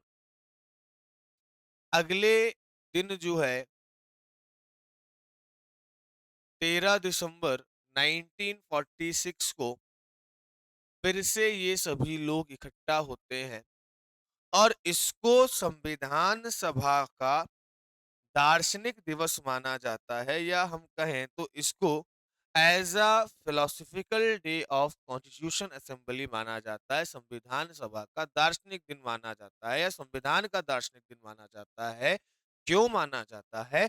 क्योंकि इस दिन संविधान की जो है वो आपका फिलोसफिकल बेस रखा गया या उसका दार्शनिक आधार रखा गया। इसका मतलब ये है कि इस दिन इस बात पर चर्चा हुई कि भाई साहब हमारा संविधान कैसे हो। अब इस दिन क्या हुआ कि ध्यान रखिएगा, पंडित नेहरू जी ने, किसने भाई? अगर हम बात करें तो भाई ध्यान रखना, पंडित जवाहरलाल नेहरू जी ने एक प्रस्ताव लेकर आए। ठीक, नेहरू जी ने क्या किया? एक प्रस्ताव लेकर आते हैं, एक प्रपोजल लेकर आते हैं। क्या लेकर आते हैं? एक प्रस्ताव लेकर आते हैं। और उस प्रस्ताव में क्या होता है भाई? ध्यान रखिएगा, इस प्रस्ताव में जो है वो आपका होता है एक पेज। ठीक, क्या होता है भई आपका एक पूरा इस तरीके का पेज होता है और इस पेज में अगर हम बात करें तो वो बताते हैं, क्या बताते हैं कि हमारा जो ये कॉन्स्टिट्यूशन होगा ना, ये कॉन्स्टिट्यूशन कैसा होगा, है ना? ये कॉन्स्टिट्यूशन जो है वो क्या है भई आपका, कैसा होगा, ये बताया जाता है इस प्रस्ताव में। इस प्रस्ताव में ये बताया जाता है कि हमारे संविधान के जो हैं वो आइडल कैसे होंगे, हमारे संविधान के जो आदर्श हैं वो क्या होंगे। हमारे संविधान में हमको किस प्रकार की वैल्यूज़ को ऐड करना है, किस प्रकार के मूल्यों को ऐड करना है, ये नेहरू जी बताएँगे। इसमें बात होगी किसमें? इसमें बात होगी भाई जस्टिस की कि हमको जो है वो जनता को न्याय प्रदान करना है। यहाँ पर बात होगी किसकी भाई? लिबर्टी की बात होगी कि हमको जनता को स्वतंत्रता प्रदान करना है। यहाँ पर जो है आपका जो है वो सेक्युलर की बात होगी या अगर हम बात करें तो धर्मनिरपेक्षता की बात होगी। तो सारे संविधान के जितने भी प्रिंसिपल्स जो हमको अपनाने हैं, ठीक? तो ध्यान रखिएगा ऐसे सारे प्रिंसिपल्स, है ना? ऐसे सारे प्रिंसिपल्स जो हमको क्या करने हैं, संविधान में अपनाने हैं, उन सारे प्रिंसिपलों की बात उन पूरे संविधान में अपनाने हैं, उनकी क्या की गई भई आपकी चर्चा की। और एक तरीके से बताया गया कि हमारा संविधान का उद्देश्य क्या है, ठीक? क्या बताया गया इसमें कि आखिरकार हमारे जो संविधान होना चाहिए, उस संविधान का उद्देश्य कैसा होना चाहिए, वो संविधान कैसा होना चाहिए, उसकी बात यहाँ पर की गई। इसीलिए ध्यान रखिएगा, ये जो प्रस्ताव होगा ना, इस प्रस्ताव को क्या कहा जाएगा भई? इस प्रस्ताव को कहा जाएगा आपका ऑब्जेक्टिव मोशन। क्या कहा जाएगा? ऑब्जेक्टिव मोशन कहा जाएगा या इसको क्या कहा जाएगा भाई? उद्देश्य प्रस्ताव कहा जाएगा। पर अब ध्यान रखिएगा, ये उद्देश्य प्रस्ताव ऐसा तो नहीं है कि नेहरू जी ने रख दिया और ये पास हो गया। अब क्या होंगी? इनमें चर्चा होगी, इस पर अच्छी खासी बहस जो है कि क्या शामिल करना है, क्या हटाना है, ये सारी चीज़ें जो है वो क्या होंगी? चर्चा होंगी। अब संविधान ये प्रस्ताव कहाँ रखा भई आपका ध्यान रखिएगा, ये प्रस्ताव रखा गया कहाँ पर? संविधान सभा में। अब जो है वो क्या होगी? संविधान सभा में कॉन्स्टिट्यूशन असेंबली में इसके बारे में क्या होगा भाई डिस्कशन होगा, चर्चा होगी और उसके बाद ध्यान रखिएगा एक डेट, कौन-सी डेट भाई साहब 22 जनवरी। क्या 22 जनवरी 1947 इस दिन को क्या होगा? इस दिन ध्यान रखिएगा संविधान सभा जो है इस प्रस्ताव को क्या कर देगी? पास कर देगी। ठीक तो ध्यान रखिएगा इस प्रपोज़ल को या इस प्रस्ताव को क्या कर दिया जाएगा आपका? पास कर दिया जाएगा या इसको जो है वो आपका पारित कर दिया जाएगा और फिर ये आपके संविधान इसके हिसाब से आपका ध्यान रखिएगा, यही जो आपका प्रस्ताव है ना, यही प्रस्ताव जो है, वो आगे चलकर जब संविधान आपका बनेगा, तो यही आगे चलकर क्या बन जाएगा भई? यही आगे चलकर ध्यान रखना बहुत इम्पोर्टेंट पॉइंट है ये वाला, क्या? कि यही जो है, वो आगे चलकर क्या बनेगा? प्रिएम्बल बन जाएगा। क्या बन जाएगा भई आपका? प्रिएम्बल बन जाएगा और प्रिएम्बल ऑफ किसकी भई आपकी? कॉन्स्टिट्यूशन। ठीक संविधान की प्रस्तावना बन जाएगा ठीक तो आगे चलकर ध्यान रखिएगा यही क्या बनेगा संविधान की प्रस्तावना बन जाएगा इसीलिए आप देखेंगे कि कई जगह प्रस्तावना को क्या कहा जाता है उद्देशिका भी कहा जाता है जिसमें हमारे पूरे संविधान के क्या लिखे होंगे भाई उद्देश्य लिखे होंगे तो ये हमारी बैठक थी कब की भाई आपकी जो है 13 दिसंबर की यहाँ पर 2 डेट्स आपकी याद रखने लायक हो गई। एक 13 दिसंबर हो गई और दूसरी कौन-सी हो गई भई आपकी 22 जनवरी हो गई। ध्यान रखिएगा ये ऑब्जेक्टिव मोशन भी जो है वो क्या है भई अपने आप में जो है एक सवाल है, तो इन चीज़ को ध्यान रखिएगा। 13 दिसंबर को जो है ये क्या किया जाता है संविधान का आप ऐसे कह सकते हैं कि इसी दिन जो है वो संविधान का दर्शन प्रस्तुत होता है। इसी दिन जो है वो संविधान का जो फिलॉसफी है वो क्या होता है भाई आपकी प्रस्तुत होती है। ठीक चलिए। तो इन बातों को क्या रखिएगा भाई आप ध्यान रखिएगा। ठीक चलिए। तो यहां तक चीजें क्लियर हो गई है ना। चलिए बढ़ते हैं आपका आगे। तो ये 2-3 चीज़ें आपकी बहुत इम्पोर्टेंट थी। यहाँ पर एक स्टेटमेंट ध्यान रखिएगा, जब 9 दिसंबर को मीटिंग होती है ना, तो इस 9 दिसंबर की मीटिंग में एक चीज़ ध्यान रखना कि कौन थे भई आपके डॉक्टर सच्चिदानंद सिन्हा, ठीक? ये डॉक्टर सच्चिदानंद सिन्हा क्या कहते हैं कि भई हमारा उद्देश्य एक ऐसा संविधान बनाना है, जो सभी नागरिकों को क्या प्रदान करे? स्वतंत्रता, समानता और न्याय प्रदान करे और aim wish to frame a constitution ensuring liberty equality and justice to all citizens. ये स्टेटमेंट किसका है भाई ध्यान रखिएगा। ये स्टेटमेंट है डॉक्टर सच्चिदानंद सिन्हा, जो कौन थे? संविधान सभा के पहले अध्यक्ष थे। इस चीज को भी बहुत अच्छे से ध्यान रखिएगा कि अगर आपसे कोई पूछे कि संविधान सभा के पहले अध्यक्ष कौन थे, इसमें आपका नहीं लिखा स्थाई अस्थाई कुछ भी नहीं लिखा। तो अगर फर्स्ट पूछे तो भाई ध्यान रखिएगा, फर्स्ट में कौन हो जाएगा आपका? सिन्हा साहब हो जाएंगे, है ना। अगर आपसे फर्स्ट जो है वो क्या पूछे भाई, जब कभी आपसे फर्स्ट परमानेंट पूछ ले तो फर्स्ट परमानेंट में कौन हो जाएगा भाई? डॉक्टर राजेंद्र प्रसाद हो जाएंगे। क्लियर है ये चीज। तो इन पॉइंट को आप जो है वो ध्यान रखिएगा। बढ़ते हैं आपका आगे की ओर। 11 दिसंबर की भी हमने मीटिंग देख ली, है ना। 13 दिसंबर की भी हमने जो है वो क्या देख ली भाई आपका मीटिंग देख ली। उद्देश्य प्रस्ताव के बारे में भी हमने जो है वो आपका देख लिया। अब इसके बाद कुछ और डेट्स देखते हैं, है ना। चलिए, जैसे एक डेट जो है वो ध्यान रखना, कौन सी डेट है भाई?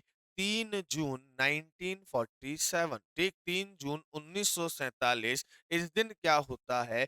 एक योजना आती है, माउंट बैटन योजना। क्या आती है भाई आपका? माउंट बैटन योजना आती है। और इस माउंट बैटन योजना को जो है वो 3 जून की घोषणा भी कहा जाता है, डिक्लेरेशन ऑफ 3 जून भी कहा जाता है। और इसमें क्या बात होती है? इसमें बात ये होती है कि भाई 15 अगस्त 1947 को भारत को डोमिनियन स्टेट का दर्जा दे दिया जाएगा और इसको दो कंट्री के रूप में डिवाइड किया जाएगा। किसके रूप में भाई आपका? इंडिया और पाकिस्तान के रूप में, ठीक। इंडिया और पाकिस्तान के रूप में घोषित किया जाएगा। और भाई कब आजाद कर दिया जाएगा? 15 अगस्त 1947 को जो है वो क्या कर दिया जाएगा भाई? आजाद कर दिया जाएगा। ठीक। इसके बाद अगर हम बात करें तो माउंटबेटन प्लान आता है, इसके बारे में हम चर्चा करेंगे। यहीं पर मैंने आपको बताया था कि क्या बात की गई थी। यहीं पर कहा गया था, माउंटबेटन योजना में ही कहा गया था कि अब ये जो संविधान सभा है ना, ये संविधान सभा किसके लिए काम करेगी भाई? केवल ये संविधान सभा केवल इंडिया के लिए काम करेगी, है ना। और ये जो संविधान सभा बनेगा ये इंडिया का बनेगा। पाकिस्तान का संविधान क्या होगा भाई आपका? अलग होगा। पाकिस्तान का जो संविधान है वो क्या बनाया जाएगा? आपका अलग बनाया जाएगा। ये बात भी किसमें की गई थी भाई? आपकी माउंट बैटन योजना में की गई थी। क्लियर है ये पॉइंट? चलिए, इसके बाद अगला अगर हम बात करें तो अगली डेट थी आपकी 29 अगस्त। ये भी हम पढ़ेंगे। कब पढ़ेंगे? जब भी हम संविधान सभा की कार्यप्रणाली पढ़ेंगे, उसमें एक डेट आएगी, कौन सी भाई? 29 अगस्त 1947। और ये डेट क्यों इंपॉर्टेंट है? क्योंकि इस दिन ध्यान रखिएगा प्रारूप समिति का गठन हुआ था। अब ये प्रारूप समिति क्या थी तो इसके बारे में हम पढ़ेंगे। अब क्या था कि जितने आपके मेंबर्स आए हैं, अब इनको कुछ ना कुछ तो काम संविधान सभा को, ऐसा तो नहीं केवल संविधान लिखना ही बैठ के काम हो गया। इस संविधान सभा को बहुत सारी चीज़ें देखनी पड़ेंगी, है ना? अब एक शादी, एक फंक्शन होता है, लेकिन उस शादी में 50 काम होते हैं और उसके लिए सबको अलग-अलग जो है वो टास्क दिया जाता है।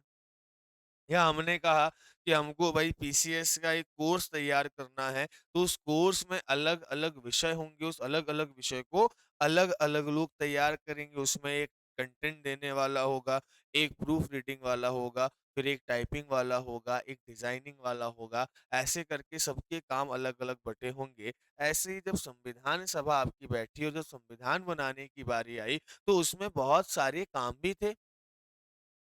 भाई देशी रियासतों के बारे में क्या प्रावधान करना है, अलग-अलग समितियाँ बन गई, संचालन समिति बन गई, रियासतों से संबंधित जो है वो समितियाँ बन गई, केंद्र को क्या शक्तियाँ देनी है, राज्य को क्या शक्तियाँ देनी है ना? इसके बाद हमको अलग-अलग देशों का हमने क्या पढ़ा, संविधान पढ़ा, तो इसके लिए क्या किया गया, संविधान सभा ने अपने काम को सुचारू रूप से चलाने के लिए, ठीक तरीके से चलाने के लिए क्या किया भाई साहब, जो है वो कुछ समितियाँ बनाई, लगभग 22 समितियाँ बनाई और उन 22 समितियों के माध्यम से क्या किया भाई आपका जो है काम किया और उन 22 समितियों में सबसे महत्वपूर्ण समिति जो मानी जाती है, वो कौन-सी मानी जाती है? ड्राफ्टिंग कमिटी मानी जाती है, प्रारूप समिति मानी जाती है, जिसके अध्यक्ष रहते हैं भीमराव अंबेडकर।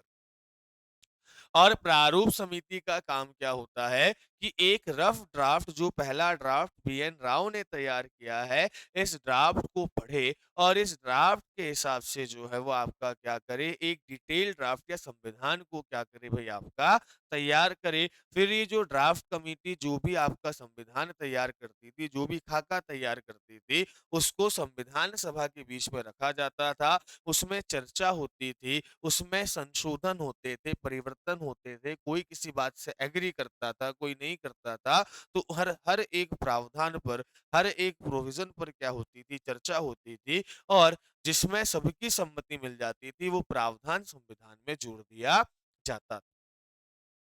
तो इसीलिए ध्यान रखिएगा ये प्रारूप समिति सबसे इम्पोर्टेंट समिति होती है।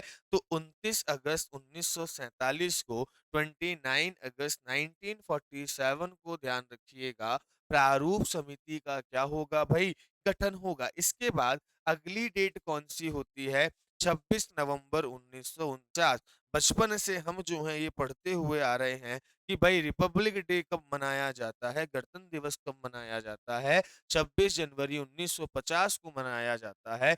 लेकिन जब आप देखेंगे भारत के संविधान को पढ़ेंगे तो ये पता चलेगा कि भाई संविधान में कहीं तो जो है वो आपका 26 जनवरी को अपनाने की बात नहीं की गई है। संविधान सभा का जो प्रस्तावना है उस प्रस्तावना में एक डेट लिखी है कौन सी भाई 26 नवंबर 1949 और इसमें लिखा हुआ है कि हमारा ये जो संविधान है ना इस संविधान को हम कब अपना रहे हैं तो इसमें कहा गया कि इस संविधान को हम अपना रहे हैं कब 26 नवंबर 1949 को।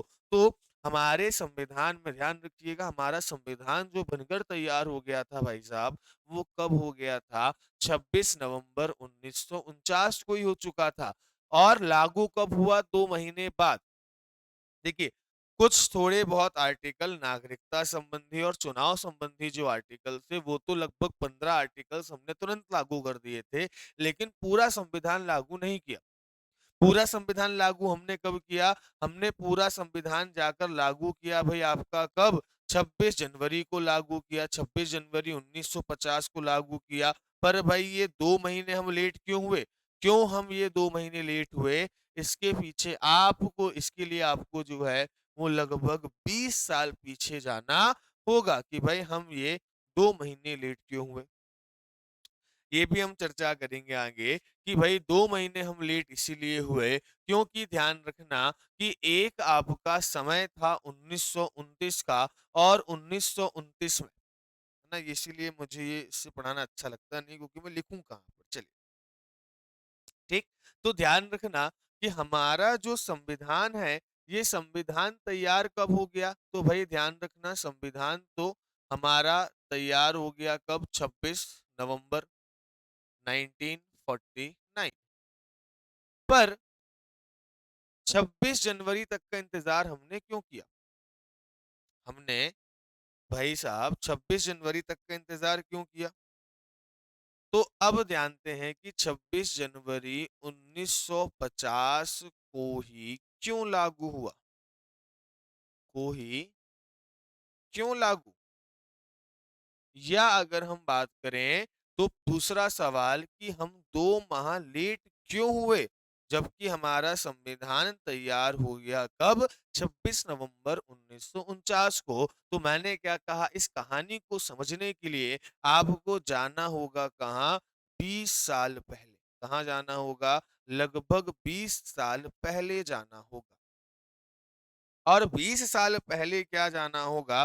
20 साल पहले इसीलिए जाना होगा कि भाई ये जो कांग्रेस होती थी ना, इस कांग्रेस का हर साल एक अधिवेशन होता था, हर साल एक क्या होता था? सेशन होता था। और इस अधिवेशन में क्या होता था कि जितने भी कांग्रेस के कार्यकर्ता हैं, वो लोग आते थे और क्या कार्य हमको करना है उसकी चर्चा की जाती थी। तो भाई क्या होते थे? कांग्रेस के सत्र आयोजित होते थे या सेशंस होते थे। तो कांग्रेस का अधिवेशन हुआ, कहाँ हुआ भाई ध्यान रखिएगा, वो हुआ आपका लाहौर में।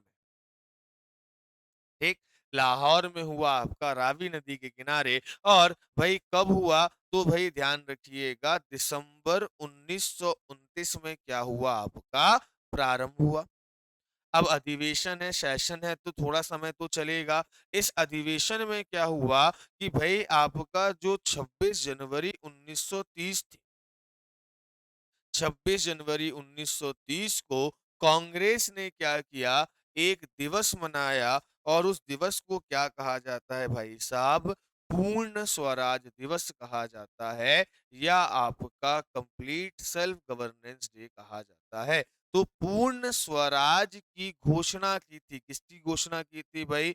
पूर्ण स्वराज की घोषणा की थी। पूर्ण स्वराज मतलब क्या? कि हमको डोमिनियन स्टेट का दर्जा नहीं चाहिए, हमको क्या चाहिए भाई? पूरी आजादी चाहिए। तो ये कहा गया कि पूरी आजादी चाहिए। बिल्कुल भाई साहब। अब क्या था कि यही घोषणा अपने आप में बहुत थी, तो ध्यान रखिएगा ये जो आपका 26 जनवरी थी ना, इस 26 जनवरी को क्या बनाने के लिए भाई आपका मेमोरेबल बनाने के लिए या यादगार बनाने के लिए संविधान को 2 महीने लेट किया गया। इस डेट को 26 जनवरी के दिन को यादगार बनाने के लिए हमने क्या किया? संविधान को 2 महीने लेट कर दिया और कहा कि ठीक है भाई संविधान बनकर तैयार हो गया है, रख दो। और इसको हम क्या करेंगे? 26 जनवरी 1950 से लागू करेंगे। इसीलिए भैया 2 महीने क्या कर दिया गया? इसको आपका लेट कर दिया गया। ठीक है? इसी के लिए जो है उस समय कांग्रेस की आलोचना भी की जाती है। ठीक, चलिए तो यहाँ तक की कहानी अपनी क्लियर हो गई। बढ़ते हैं दोस्तों आपका आगे, है ना? चलो, अब एक डेट और ध्यान रखना, कौन सी भाई? 24 जनवरी की डेट, है ना? अब ध्यान रखिएगा 24 जनवरी की डेट क्यों इंपॉर्टेंट है तो वो भी हम देख लेते हैं।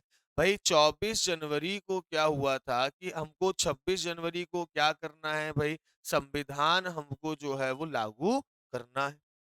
अब जब संविधान लागू करना है तो हम क्या करेंगे भाई? ध्यान रखिएगा 24 जनवरी को जो है संविधान सभा क्या करेगी भाई? आपकी अंतिम बैठक होगी। किसकी अंतिम बैठक होगी भाई? आपका संविधान सभा की। ठीक, तो ध्यान रखिएगा लास्ट सिटिंग क्या होगी या लास्ट सिटिंग कब होगी? तो भाई ध्यान रखिएगा लास्ट सिटिंग जो आपकी होगी ये कब हो रही है आपकी? 24 जनवरी 1950। और इस लास्ट सीटिंग में क्या होगा भाई? ध्यान रखिएगा कितने मेंबर्स मिलेंगे आपके?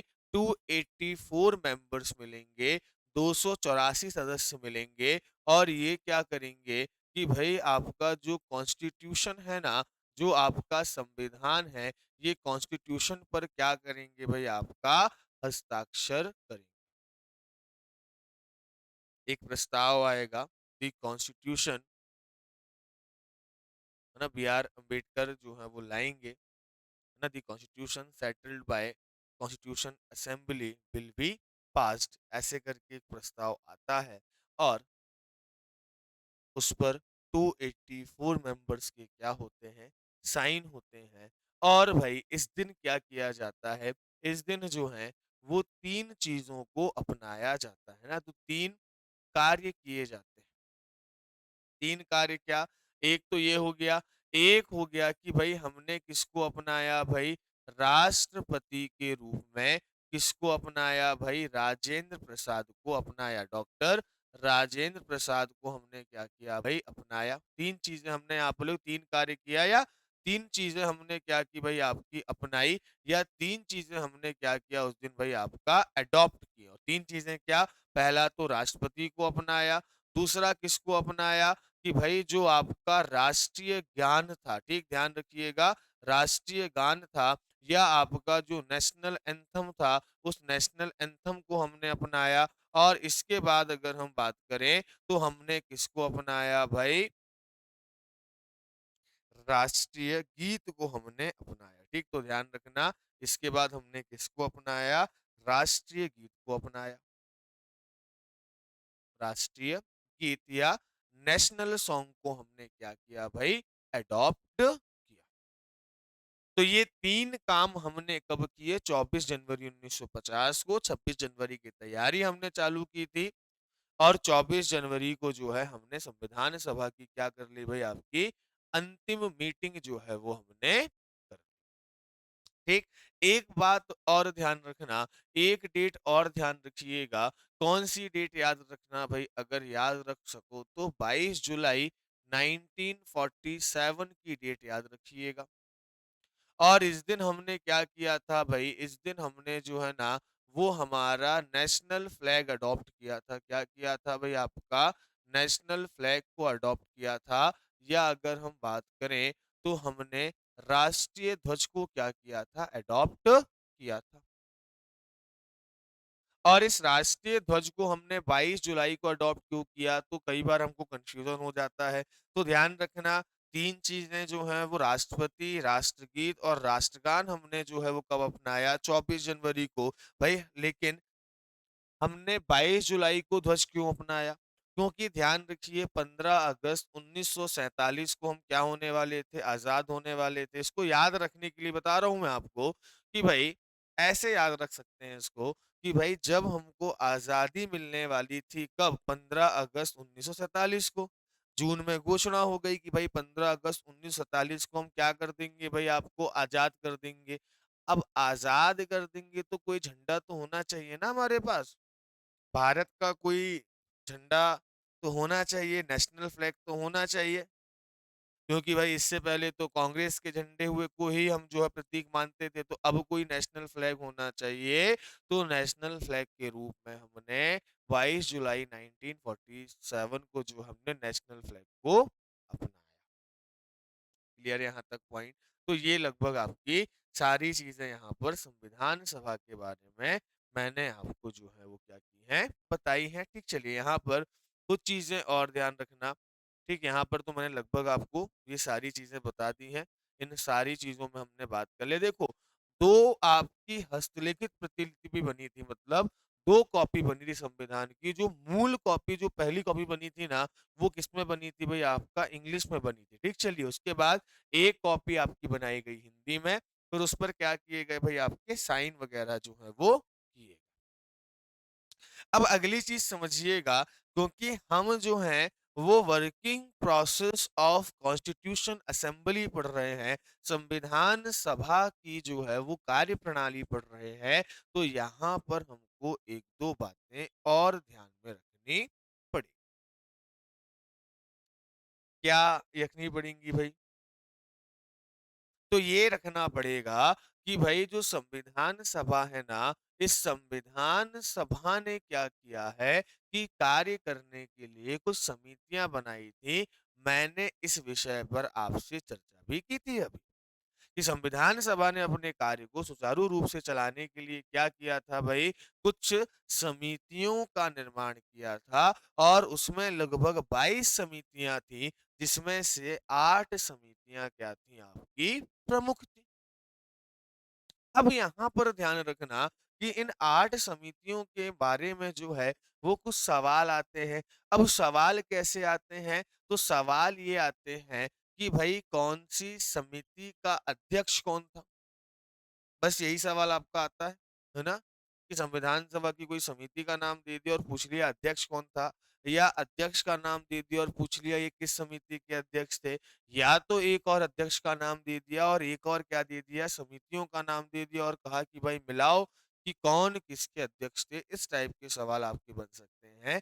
अगर मेंस में अगर हम बात करें या आपका जो है वो रिटर्न के हिसाब से अगर हम बात करें तो एक ही समिति आपकी बहुत इम्पोर्टेंट होती है और उस समिति का नाम है आपका क्या? प्रारूप समिति, ड्राफ्टिंग कमिटी और ये ड्राफ्टिंग कमिटी क्या करेगी भई ध्यान रखिएगा, संविधान का पूरा जो है वो आपका प्रारूप तैयार करेगी, इसलिए ये इम्पोर्टेंट रहेगी। अब कुछ चीज़ें ध्यान रखना लगभग 22 समितियाँ थी, कुछ-कुछ समितियाँ हमको जो है वो देखनी है कि उनके अध्यक्ष कौन थे, जो इम्पोर्टेंट आपकी कमिटीज़ हैं, उनके हमको नाम देखने हैं। जैसे अगर हम बात करें पर जो आपका संचालन समिति है, देखो इसको एक तरीके से याद रखना हो, कन्फ्यूज़न आपका ज़्यादा होगा। जिस भी समिति के नाम के आगे क्या लगा हो, यूनियन लगा हो, क्या लगा हो भई? यूनियन लगा हो या अगर हम बात करें संघ लगा हो, चाहे वो संघ आपकी संविधान समिति हो, है ना? चाहे वो आपकी यूनियन कॉन्स्टिट्यूशन कमिटी हो या फिर आपकी क्या हो भई वो आपकी संघ शक्ति समिति हो या आपकी यूनियन पावर कमिटी हो, तो जितने भी आपके यूनियन लगे हैं ना, उसके अध्यक्ष कौन हो जाएँगे? तो उसके अध्यक्ष भाई साहब ध्यान रखिएगा, नेहरू जी हो जाएँगे। ठीक चलिए। इसके बाद जिस भी नाम के आगे आपका क्या लगा हो भाई प्रोविंशियल लगा हो क्या लगा हो भाई आपका प्रोविंस लगा हो है ना या आपका स्टेट लगा हो ठीक ध्यान रखिएगा प्रांत लगा हो उस समिति के अध्यक्ष कौन हो जाएंगे भाई सरदार पटेल हो जाएंगे चाहे वो आपका प्रांतीय संविधान समिति हो प्रोविंशियल जो है वो कॉन्स्टिट्यूशन कमेटी हो या प्रोविंशियल पावर कमेटी हो तो सरदार पटेल ध्यान रखिएगा ऐसी सभी समितियों के सदस्य हो जाएंगे जिनके आगे प्रोविंशियल या प्रोविंस लगा है और जहां पर केवल कुछ संभालने वाली बात होगी वहां पर कौन हो जाएंगे डॉक्टर राजेंद्र प्रसाद क्योंकि डॉक्टर राजेंद्र प्रसाद क्या है भाई संविधान सभा के राजा हैं तो उनका काम है संचालन करना तो अब प्रश्न ये उठता है कि भाई संविधान सभा में स्टीयरिंग कमेटी थी स्टीयरिंग मतलब आपका संचालन समिति जो पूरी संविधान सभा का संचालन करती थी इसके अध्यक्ष कौन थे तो ध्यान रखिएगा डॉक्टर राजेंद्र प्रसाद दूसरा मैंने आपको कहा प्रारूप समिति ये भाई ध्यान रखिएगा मोस्ट आईएमपी कमेटी है ठीक सबसे इंपॉर्टेंट कमेटी है और इसके अध्यक्ष कौन रहेंगे भाई डॉक्टर भीमराव अंबेडकर प्रारूप समिति के बारे में अभी हम जो है वो चर्चा करेंगे ठीक चलिए इसके बाद अगर हम आगे बात करें तो आगे ध्यान रखिएगा आगे हो जाएगी आपकी संघ शक्ति समिति और संघ शक्ति समिति मैंने कहा कि जहां भी यूनियन शब्द आ जाएगा ना वहां पर कौन हो जाएंगे जवाहरलाल नेहरू इसके बाद फिर मैंने कहा जहां भी प्रांतीय नाम आएगा जहां भी आपका प्रोविंशियल नाम आ गया वहां पर कौन हो जाएंगे सरदार वल्लभ भाई पटेल अब एक समिति ये ध्यान रखना ये आपकी एक बड़ी समिति थी और इस समिति में दो नाम थे एक नाम तो क्या था भाई मौलिक अधिकार और दूसरा नाम क्या था अल्पसंख्यक अधिकार समिति तो ये पूरी एक समिति थी जिसका नाम क्या था मौलिक अधिकार और अल्पसंख्यक अधिकार समिति fundamental right and minorities committee थी और इस कमेटी के अध्यक्ष कौन थे तो भाई ध्यान रखिएगा सरदार वल्लभ भाई पटेल पर एक चीज और ध्यान रखना ये जो आपकी कमेटी थी ना इसकी दो सब कमेटीज थी क्या थी भाई इसकी आपकी दो सब कमेटीज थी एक कौन सी थी भाई आपकी फंडामेंटल राइट कमेटी या अगर हम बात करें तो मौलिक अधिकार उप समिति मौलिक अधिकार उप समिति उप समिति या फंडामेंटल राइट सब कमिटी। और ये जो फंडामेंटल राइट सब कमिटी थी ना, इसके जो अध्यक्ष थे वो कौन थे भाई? जेबी कृपलानी। कौन थे? जेबी कृपलानी। और ये नाम हमने कहीं और सुना था। ये जेबी कृपलानी नाम हमने कब सुना था? फर्स्ट या आपका maiden speech of constitution assembly जिसने दिया था, पहला संबोधन जिसने संविधान सभा में दिया था, वो व्यक्ति कौन थे? तो भाई ध्यान रखिएगा, वो व्यक्ति यही थे। इसके बाद आगे अगर हम बात करें तो मौलिक अधिकार उप समिति आपकी हो गई, है ना? चलिए बढ़ते हैं आपका आगे। फिर मैंने कहा यहाँ ही पर लिख देता हूँ, पहले ध्यान रखिएगा। मौलिक अधिकार उप समिति तो एक इसकी उप समिति हो गई। दूसरी उप समिति कौन सी हो जाएगी भाई? ध्यान रखिएगा, माइनॉरिटीज की हो जाएगी। किसकी हो जाएगी भाई? आपकी माइनॉरिटीज की हो जाएगी। या अगर हम बात करें तो अल्पसंख्यक की हो जाएगी। तो ध्यान रखिएगा, जो दूसरी आपकी कमेटी हो गई, वो किसकी हो जाएगी भाई? आपका माइनॉरिटीज की कमेटी हो जाएगी। और इस माइनॉरिटीज की कमेटी के जो अध्यक्ष होंगे ना, वो कौन होंगे? ध्यान रखिएगा, एच सी मुखर्जी होंगे। कौन होंगे? H C Mukherjee. और ये चीज है, मैंने आपको कहा कि भाई अभी लिखी हुई है, आप आगे चाहोगे तो लिखोगे। तो यहाँ पर एक जीबी कृपलानी नाम पढ़ लिया आपने, दूसरा कौन सा हो गया भाई? एच सी मुखर्जी हो गए। इसके बाद जवाहरलाल नेहरू और किसके बन गए भाई? नागरिकता समिति या सिटीजनशिप कमेटी के बन गए। कि नागरिकता किसकी तय होगी, कौन नागरिक रहेगा कौन नहीं रहेगा, ये देखेंगे। इसके बाद अगर हम बात करें तो देसी रियासत संबंधी, देसी रियासतों से बात करने के लिए समिति वो अलग बनी थी। लेकिन जो आपका प्रिंसली स्टेट कमेटी, जो देसी रियासत कमेटी बनी थी, उसके अध्यक्ष कौन थे? पंडित जवाहरलाल नेहरू। इसके बाद हाउस कमेटी बनी थी, और इस हाउस कमेटी के अध्यक्ष कौन थे? पट्टाभी सीतारमैया। देखिए ये तो आपको याद ही करने पड़ेंगे एज अ फैक्चुअल। जो याद करने के तरीके, जो रिमेंबर करने के तरीके थे, वो मैंने आपको बता दिया कि जहां भी यूनियन शब्द आ जाए या पावरफुल कमेटी आ जाए, वहां नेहरू जी। उसके बाद जहां पर भी आपका प्रोविंशियल या प्रांत शब्द आ जाए, वहां पर कौन हो जाएगा भाई? ध्यान रखिएगा, सरदार पटेल। जहां पर भी संचालन की बात आ जाए, है ना, या अगर हम बात करें नियम की बात आ जाए, तो वहां पर कौन हो जाएंगे? डॉक्टर राजेंद्र प्रसाद। तो ध्यान रखिएगा, फ्लैग कमेटी, ध्वज समिति और जो नियम समिति है, इन दोनों के, है ना, ध्वज मतलब आपका फ्लैग कमेटी हो गया, प्लस अगर हम बात करें तो जो आपका रूल कमेटी है, इन दोनों के अध्यक्ष कौन हो जाएंगे भाई? डॉक्टर राजेंद्र प्रसाद हो जाएंगे। चलिए बढ़ते हैं आपका, इसके बाद हम आपका और आगे की ओर बढ़ते हैं। चलिए अब अगर हम और आगे की ओर बढ़े, तो मैंने कहा कि एक समिति बहुत ज्यादा इंपॉर्टेंट है, और उस समिति का नाम क्या है भाई? उस समिति का नाम है प्रारूप समिति या ड्राफ्टिंग कमेटी।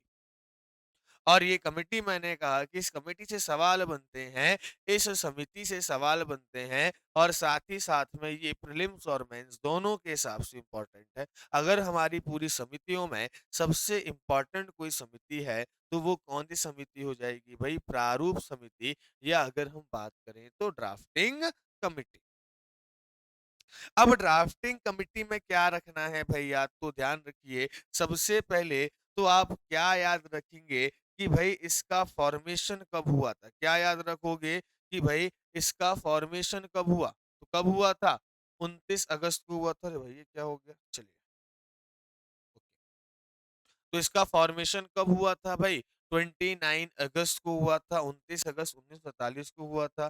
फिर हमने बात करी कि इसके अध्यक्ष कौन थे? तो भाई ध्यान रखिएगा, इसके अध्यक्ष थे भीमराव अंबेडकर। कौन थे भाई? भीमराव अंबेडकर। इसमें कुल मेंबर कितने थे? तो ध्यान रखिएगा, इसमें कुल मेंबर थे आपके 7। अब ध्यान रखिएगा कि अगर हम बात करें, कभी आपसे पूछ ले कि एक्सक्लूडिंग एक्सक्लूडिंग चेयरमैन, ठीक, एक्सक्लूडिंग चेयरमैन या अध्यक्ष के अलावा, ये शब्द का ध्यान रखना, अध्यक्ष के अलावा आ जाए या बी आर अम्बेडकर के अलावा आ जाए, तो जब अध्यक्ष के अलावा पूछेगा ना, तो क्या कह दोगे भाई? कितने मेंबर्स थे? 6। अध्यक्ष को मिलाकर कितने थे? 7। ठीक। अब प्रारूप समिति का काम क्या था? तो भाई प्रारूप समिति का काम यहाँ पर ध्यान रखिएगा कि भाई अगर हम बात करें तो इसका वर्क क्या था? इसका काम क्या था? तो भाई इसका काम ये था कि जो बीएन राव के द्वारा जो ड्राफ्ट दिया गया था, किसके द्वारा भाई? आपका बीएन राव के द्वारा जो ड्राफ्ट रेडी किया गया था, जो ड्राफ्ट तैयार किया गया था, उस ड्राफ्ट जो ड्राफ्ट रेडी किया गया था, इस पर क्या करना भाई? इसकी आपकी डिटेलिंग करना, या अगर हम बात करें इसके हिसाब से डिटेल में आपके रूल्स, या अगर हम बात करें बनाना, कानून बनाना। और फिर क्या होता था? इस कानून को कहाँ रखना भाई? सभा में ले जाकर रख देना, और वहां से वो पास होता था, और उसके बाद क्या हो गया? वो संविधान में शामिल कर लिया जाता था चर्चा होने के बाद। चलिए, बढ़ते हैं आपका इसके बाद आपका और आगे। तो इस संविधान सभा में ध्यान रखिएगा, हमने देखा कि इसका काम क्या था, इसका गठन कब हुआ, इसके अध्यक्ष कौन थे। इसके बाद चीजों को ध्यान रखिएगा कि इसके सदस्य कौन-कौन थे। तो देखिए, इसके सदस्यों के पहले नाम पढ़ लीजिए। पहले तो अध्यक्ष खुद हो गए बी आर अम्बेडकर। दूसरे ध्यान रखना कौन हो गए? के एम मुंशी। तीसरे ध्यान रखिएगा गोपाल स्वामी आयंगर। इसके बाद अल्लादी कृष्ण स्वामी अय्यर। इसके बाद एक हो गए सैयद मोहम्मद सादुल्ला। इसके बाद एन माधव राव, और उसके बाद टीटी कृष्णमाचारी। अब ध्यान रखिएगा, एन माधव राव जो है वो बीएल मित्र के स्थान पर आए थे, है ना? ये किसके स्थान पर आए थे? पहले बीएल मित्र थे, उसके बाद जो है वो क्या आ गए भाई? ध्यान रखिएगा, इनका स्वास्थ्य खराब था तो उनकी जगह कौन आ गए?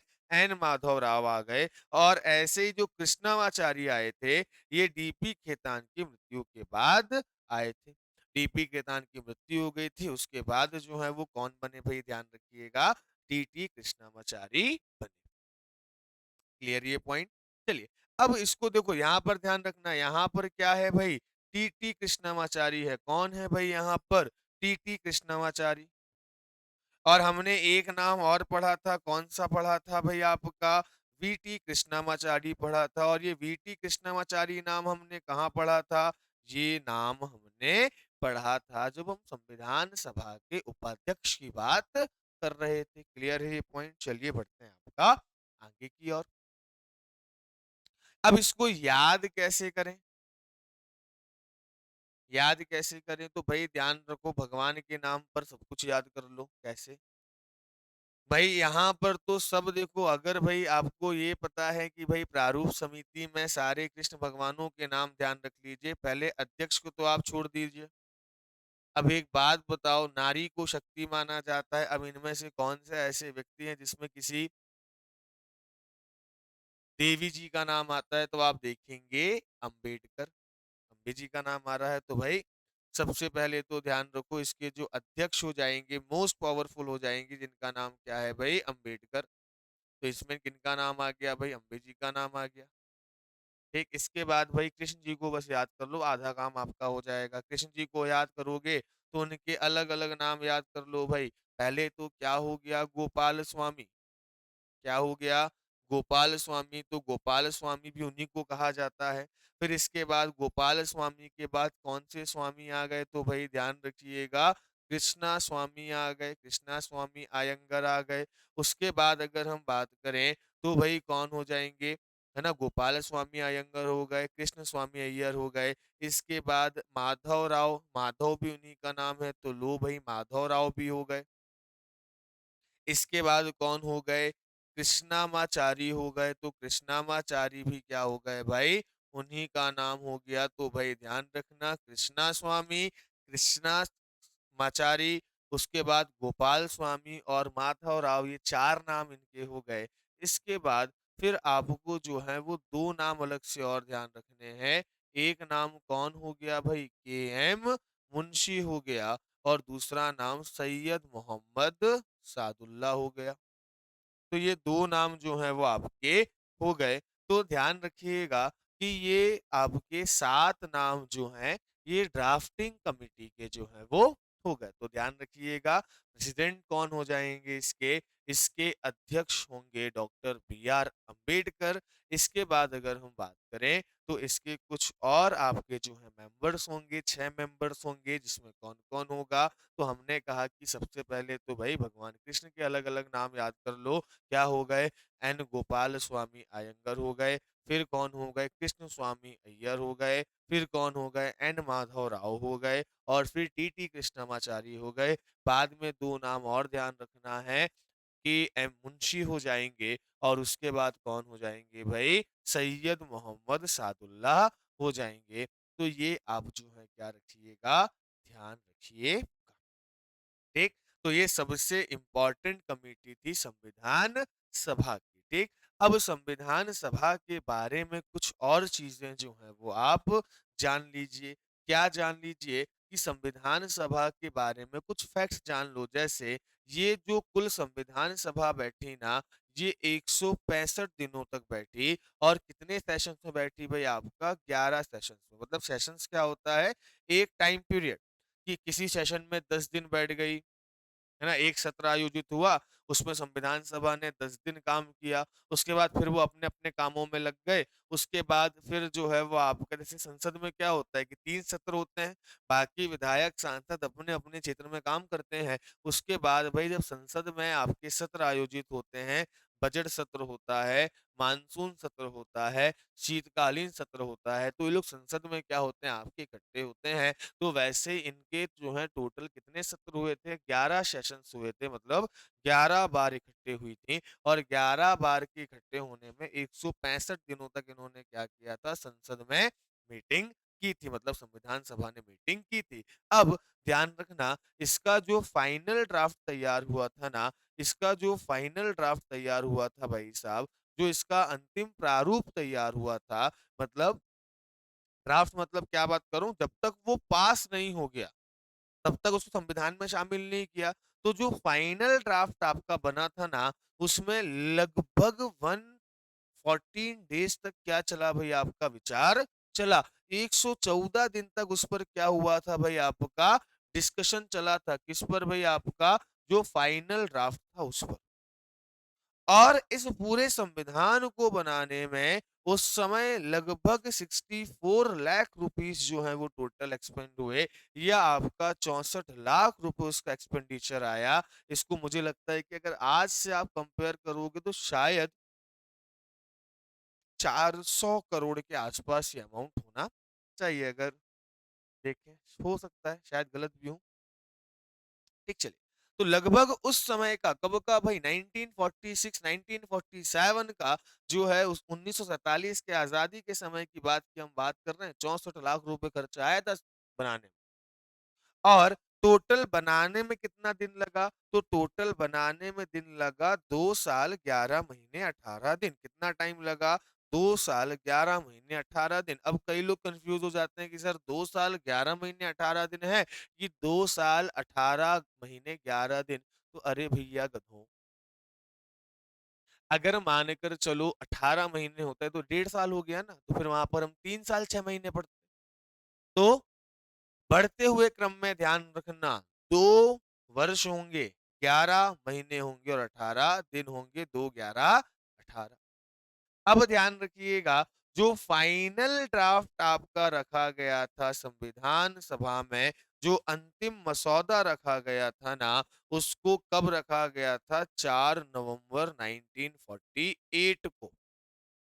और इसी पर लगभग अगर हम बात करें तो आपकी चर्चाएं चली। और फिर 26 नवंबर 1949 को क्या किया गया भाई? आपका संविधान सभा ने जो है इस संविधान को तैयार कर लिया। और संविधान सभा ने अपने लिए एक चिन्ह बनाया था, और वो चिन्ह क्या था भाई? हाथी। तो भाई संविधान सभा का साइन क्या था? ध्यान रखिएगा, वो था भाई आपका एलिफेंट। एक चिन्ह बनाया था अपने, चुनाव चिन्ह नहीं, संविधान सभा का प्रतीक था। तो संविधान सभा के प्रतीक के रूप में किसको अपनाया गया? हाथी को अपनाया गया। इसके बाद कुछ पॉइंट और ध्यान रखिएगा, जैसे मैंने आपको कहा था कि भई जो संविधान सभा में बीएन राव को क्या बनाया गया था, कानूनी सलाहकार बनाया गया। इसके बाद ध्यान रखिएगा, एचवीआर अयंगर जो थे, ये आपके संविधान सभा के सेक्रेटरी थे, क्या थे? सचिव थे। आजकल प्रश्नों की कैटेगरी ऐसी आती है ना, कुछ ऐसे डीप प्रश्न आते हैं, मुझे पता है कि ये थोड़ा-सा याद करना मुश्किल होंगे, कठिन होंगे, पर क्या करें भई, हमको तो एग्ज़ाम निकालना है ना। अगर पढ़ाई केवल इतनी आसान होती तो हर कोई तैयारी नहीं कर रहा होता, या हर कोई एग्ज़ाम में बैठ जाता। हर किसी को नौकरी मिल सकती थी, लेकिन नहीं, कॉम्पिटिशन ज़्यादा है, तो कई बार हमको ऐसी चीज़ें भी पढ़नी पड़ती हैं। तो भई हमारा काम है कि एग्ज़ाम निकालना है, केवल ये नहीं कि जो बातें अच्छी-अच्छी हैं वो पढ़ा दी। आपने कह दिया, "वाह सर! क्या पढ़ा दिया आपने, बहुत अच्छी-अच्छी बातें बताई।" पर मैंने उसमें से आधी बातें एग्ज़ाम के हिसाब से काम में नहीं है, तो क्या मतलब? है ना? तो हम जब तैयारी कर रहे हैं तो ऐसे तरीके से पढ़ लें ताकि हम इसकी वास्तविकता को जान पाएँ और क्या-क्या क्वेश्चन्स बनते हैं उनको भी हम देख पाएँ। तो इस प्रकार के क्वेश्चन्स अगर हम देखें तो कुछ सालों से जो है वो बहुत सारे एग्ज़ाम्स जो हैं पूछते हैं जिसमें डीप थोड़ा-सा पूछ लिया जाता है। तो ध्यान रखिएगा, सेक्रेटरी कौन थे भई आपके? एचबीआर अयंगर। साथ ही साथ में अगर हम बात करें तो भई जो आपका मूल संविधान था ना, जो आपका मूल या ओरिजिनल कॉन्स्टिट्यूशन था, उसमें जो है वो कौन था? तो जो एक नाम ध्यान रखना, प्रेम बिहारी नारायण राय था। जो मूल संविधान था ना, उसको इंग्लिश में लिखा गया था, कैलीग्राफी में लिखा गया था, इंग्लिश कैलीग्राफी में लिखा गया था और वो किसने लिखा था? तो इंग्लिश की जो मूल प्रति थी ना, वो लिखी थी प्रेम बिहारी नारायण रायजादा। तो बिहारी चर्चाओं में रहेगा भाई, ध्यान रखना, है ना? अगर हम देखें तो यहाँ पर भी बिहारी हैं। फिर अगर हम बात करें, राजेंद्र प्रसाद भी बिहार से थे और जो सच्चिदानंद सिन्हा थे वो भी कहाँ से थे?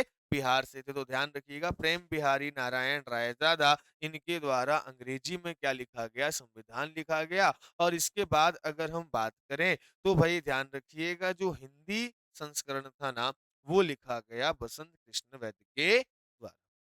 तो बिहार का पलड़ा भारी रहेगा भाई, और बिहार में सबसे पूज्य हैं भगवान कृष्ण। तो भाई आपने देखा, प्रारूप समिति में भी श्री कृष्ण थे, और जो हिंदी संस्करण लिखा है यहाँ पर भी, चाहे इंग्लिश लिखो चाहे हिंदी लिखो, भैया बिहारी जी आपको हर जगह देखने को मिलेंगे। तो बसंत कृष्ण वैद्य ने जो है वो क्या लिखा? हिंदी में लिखा। प्रेम बिहारी नारायण रायजादा ने किसमें लिखा? इंग्लिश में लिखा। इसके बाद ये जो आपके जब ओरिजिनल संविधान पढ़ोगे ना, तो उसके पेजेस में बहुत सारी डेकोरेशन है भाई साहब। और वो डेकोरेशन किसने की है, ध्यान रखिएगा, वो डेकोरेशन की है आपका, मेनली की है नंदलाल बोस ने। किसने की है? नंदलाल बोस ने। और उनका साथ दिया था किसने भाई? आपका बेहर राम मनोहर सिन्हा ने। ये तो आप नोट डाउन कर लो, फैक्चुअल पॉइंट है, तो इसमें मुझे नोट्स बनाने से कोई मतलब नहीं है, तो इसको आप यहीं से नोट डाउन कर सकते हैं कि भाई मूल संविधान जो आपका लिखा गया था, ये मूल संविधान आपका जो है वो इंग्लिश में लिखा गया था, और इसको लिखने वाले कौन थे? प्रेम बिहारी नारायण रायजादा। इसके बाद जो हिंदी में लिखा गया, जो हिंदी में संविधान था, वो किसने लिखा? वो संविधान लिखा आपका बसंत कृष्ण वैद्य ने। प्रश्नों, आपके जो प्रश्न थे, इसके जो पेजेस थे, उस पे डेकोरेशन की नंदलाल बोस ने, और इनका साथ बाद में दिया राम मनोहर सिन्हा ने, और उनके साथ-साथ शांति निकेतन के कलाकारों ने। ठीक? तो ये ध्यान रखिएगा। ऐसे सवाल जो हैं, फैक्चुअल सवाल पूछे जाते हैं, इसीलिए मैंने आपको ये बात बताई। चलिए बढ़ते हैं आपका ठीक। अब भारत के संविधान की प्रमुख विशेषताएं हैं, तो इसको हम आपका समझेंगे कल, क्योंकि इसमें लगेगा आपका समय, क्योंकि इसमें आपको समझना पड़ेगा हर एक चीज को। यहाँ पर ये जो शब्द लिखे हैं ना, ये अपने आप में बहुत विस्तृत है। ये मुझे लग रहा है, ये एक पेज जो है, इस एक पेज को पढ़ने में आपको लग जाएगा लगभग 1 डेढ़ घंटा आराम से, क्योंकि यहाँ पर हर एक पॉइंट को आपको समझना पड़ेगा भाई साहब, है ना? हर एक पॉइंट अपने में चर्चा में है। तो आज हम जो है क्लास को यहीं समाप्त करते हैं, है ना? संविधान सभा हमने पूरी तरीके से पढ़ ली है। एक चीज़ ध्यान रखिएगा, है ना? थोड़ा-सा यहाँ पर मैं आपको चार्ट के फॉर्म में बता देता हूँ ताकि आपको याद में रहे कि हम जो आपका डेट्स पढ़ रहे थे, उसके हिसाब से हमने देखा कि भई जो आपका संविधान था, वो कब बनकर तैयार हो गया भाई आपका 26 नवंबर 1949 को बनकर तैयार हो गया। है ना? और इस दिन अगर हम बात करें तो आपका क्या भी हो गया भई अंशतः या अगर हम बात करें तो इसके कुछ आर्टिकल्स क्या हो गए भई आपके लागू भी हो गए। लेकिन अगर कभी सवाल पूछ लेना कि पूर्ण रूप से कब लागू हुआ? ध्यान रख लीजिएगा कंप्लीटली जो है वो आपका कब लागू हुआ? तो ध्यान रखिएगा ये जो लागू हुआ ना, ये हुआ आपका 26 जनवरी 1950। अब इन दोनों मतलब ये जो आपका संविधान लागू हुआ या इस समय जो आपका संविधान बना था, ध्यान रखिएगा इस संविधान को कहा जाता था आपका मूल संविधान। क्या कहा जाता था? ये संविधान था आपका मूल संविधान या इसको हम क्या कहते थे आपका ओरिजिनल। ओरिजिनल कॉन्स्टिट्यूशन कहते थे इसको या मूल संविधान कहते थे। अब ये सब क्या लिखवा रहा हूँ तो थोड़ा लिख लो आगे। ये जो मूल संविधान था ना भाई साहब इसके बारे में ध्यान रखिएगा कि ये शब्द कई बार आएगा। मूल संविधान मतलब वो संविधान जो कब आपका बनकर तैयार हो गया 26 नवंबर 1949 को बनकर तैयार हो गया और जो लागू कब हुआ भाई आपका 26 जनवरी 1950 को क्या हुआ लागू हुआ। और इस मूल संविधान में ध्यान रखिएगा क्या, इस मूल संविधान में जो लागू हुआ था ना, इसमें आपका एक प्रस्तावना थी, एक प्रियम्बल थी। क्या थी भई आपका? एक प्रस्तावना थी या जिसको हम क्या कहेंगे भई आपका एक प्रियम्बल थी। अब प्रियम्बल मतलब क्या होता है? एक तरीके का आपका इंट्रोडक्शन। क्या होता है भई आपका? इंट्रोडक्शन होता है। जैसा मैंने उद्देशिका बताया था ना आपको, उद्देश्य प्रस्ताव ऑब्जेक्टिव मोशन पढ़ा था, तो उसको हम क्या कहते हैं भई उद्देशिका। और ये जब आप प्रस्तावना पढ़ेंगे तो इस प्रस्तावना को पढ़कर आपको ये समझ में आएगा कि हमारा संविधान किन सिद्धांतों की बात करता है, समाज में क्या-क्या स्थापित करना चाहता है। तो एक तरीके से इसको क्या कहा जा सकता है, संविधान का परिचय पत्र कहा जा सकता है कि आप अगर पूरे 395 आर्टिकल्स ना पढ़कर केवल प्रस्तावना पढ़ लोगे तो आपको एक्चुअल में ये समझ में आ जाएगा हमारा संविधान किस सिद्धांतों पर बनाया गया। दूसरा, इसी समय पर ध्यान रखिएगा 8 क्या थी भई आपकी अनुसूचियाँ थी। अब अनुसूचियाँ क्या होती हैं ध्यान रखिएगा, इनको कहा जाता है आपका शेड्यूल्स कहा जाता है। क्या थी भई आपकी 8 शेड्यूल्स थी। कितनी शेड्यूल्स थी? 8 शेड्यूल्स। इसका मतलब सीधा समझिएगा कि कई चीज़ों की आपकी क्या दी गई है संविधान में लिस्ट दी गई है। जैसे मान के चलिए कि भई अब आर्टिकल 1 है, आर्टिकल 1 कहता है यूनियन एंड इट्स टेरिटरीज़। है ना? संघ और उसके राज्य क्षेत्र, तो यहाँ पर ध्यान रखिएगा अब उसकी एक लिस्ट होगी कौन-कौन से एरिया शामिल हैं।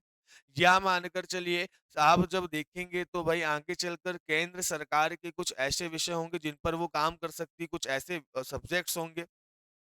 अब ये सब सब्जेक्ट्स की लिस्ट कहाँ पर दी जाती है? जो सब्जेक्ट की लिस्ट जो आपकी अलग से लिस्ट प्रोवाइड की गई है ना संविधान में, उसको कहा जाता है अनुसूचियाँ। और संविधान के प्रारंभ में मूल संविधान में कितनी अनुसूचियाँ थी? तो भई ध्यान रखिएगा 8 अनुसूचियाँ थी। इसके बाद अगर हम बात करें तो ये पूरा संविधान जो है वो ध्यान रखिएगा कितने पार्ट्स में डिवाइड था? तो भाई लगभग आपका 22 भागों में जो है, ठीक है, 22 पार्ट्स में क्या था भाई आपका ये डिवाइड था।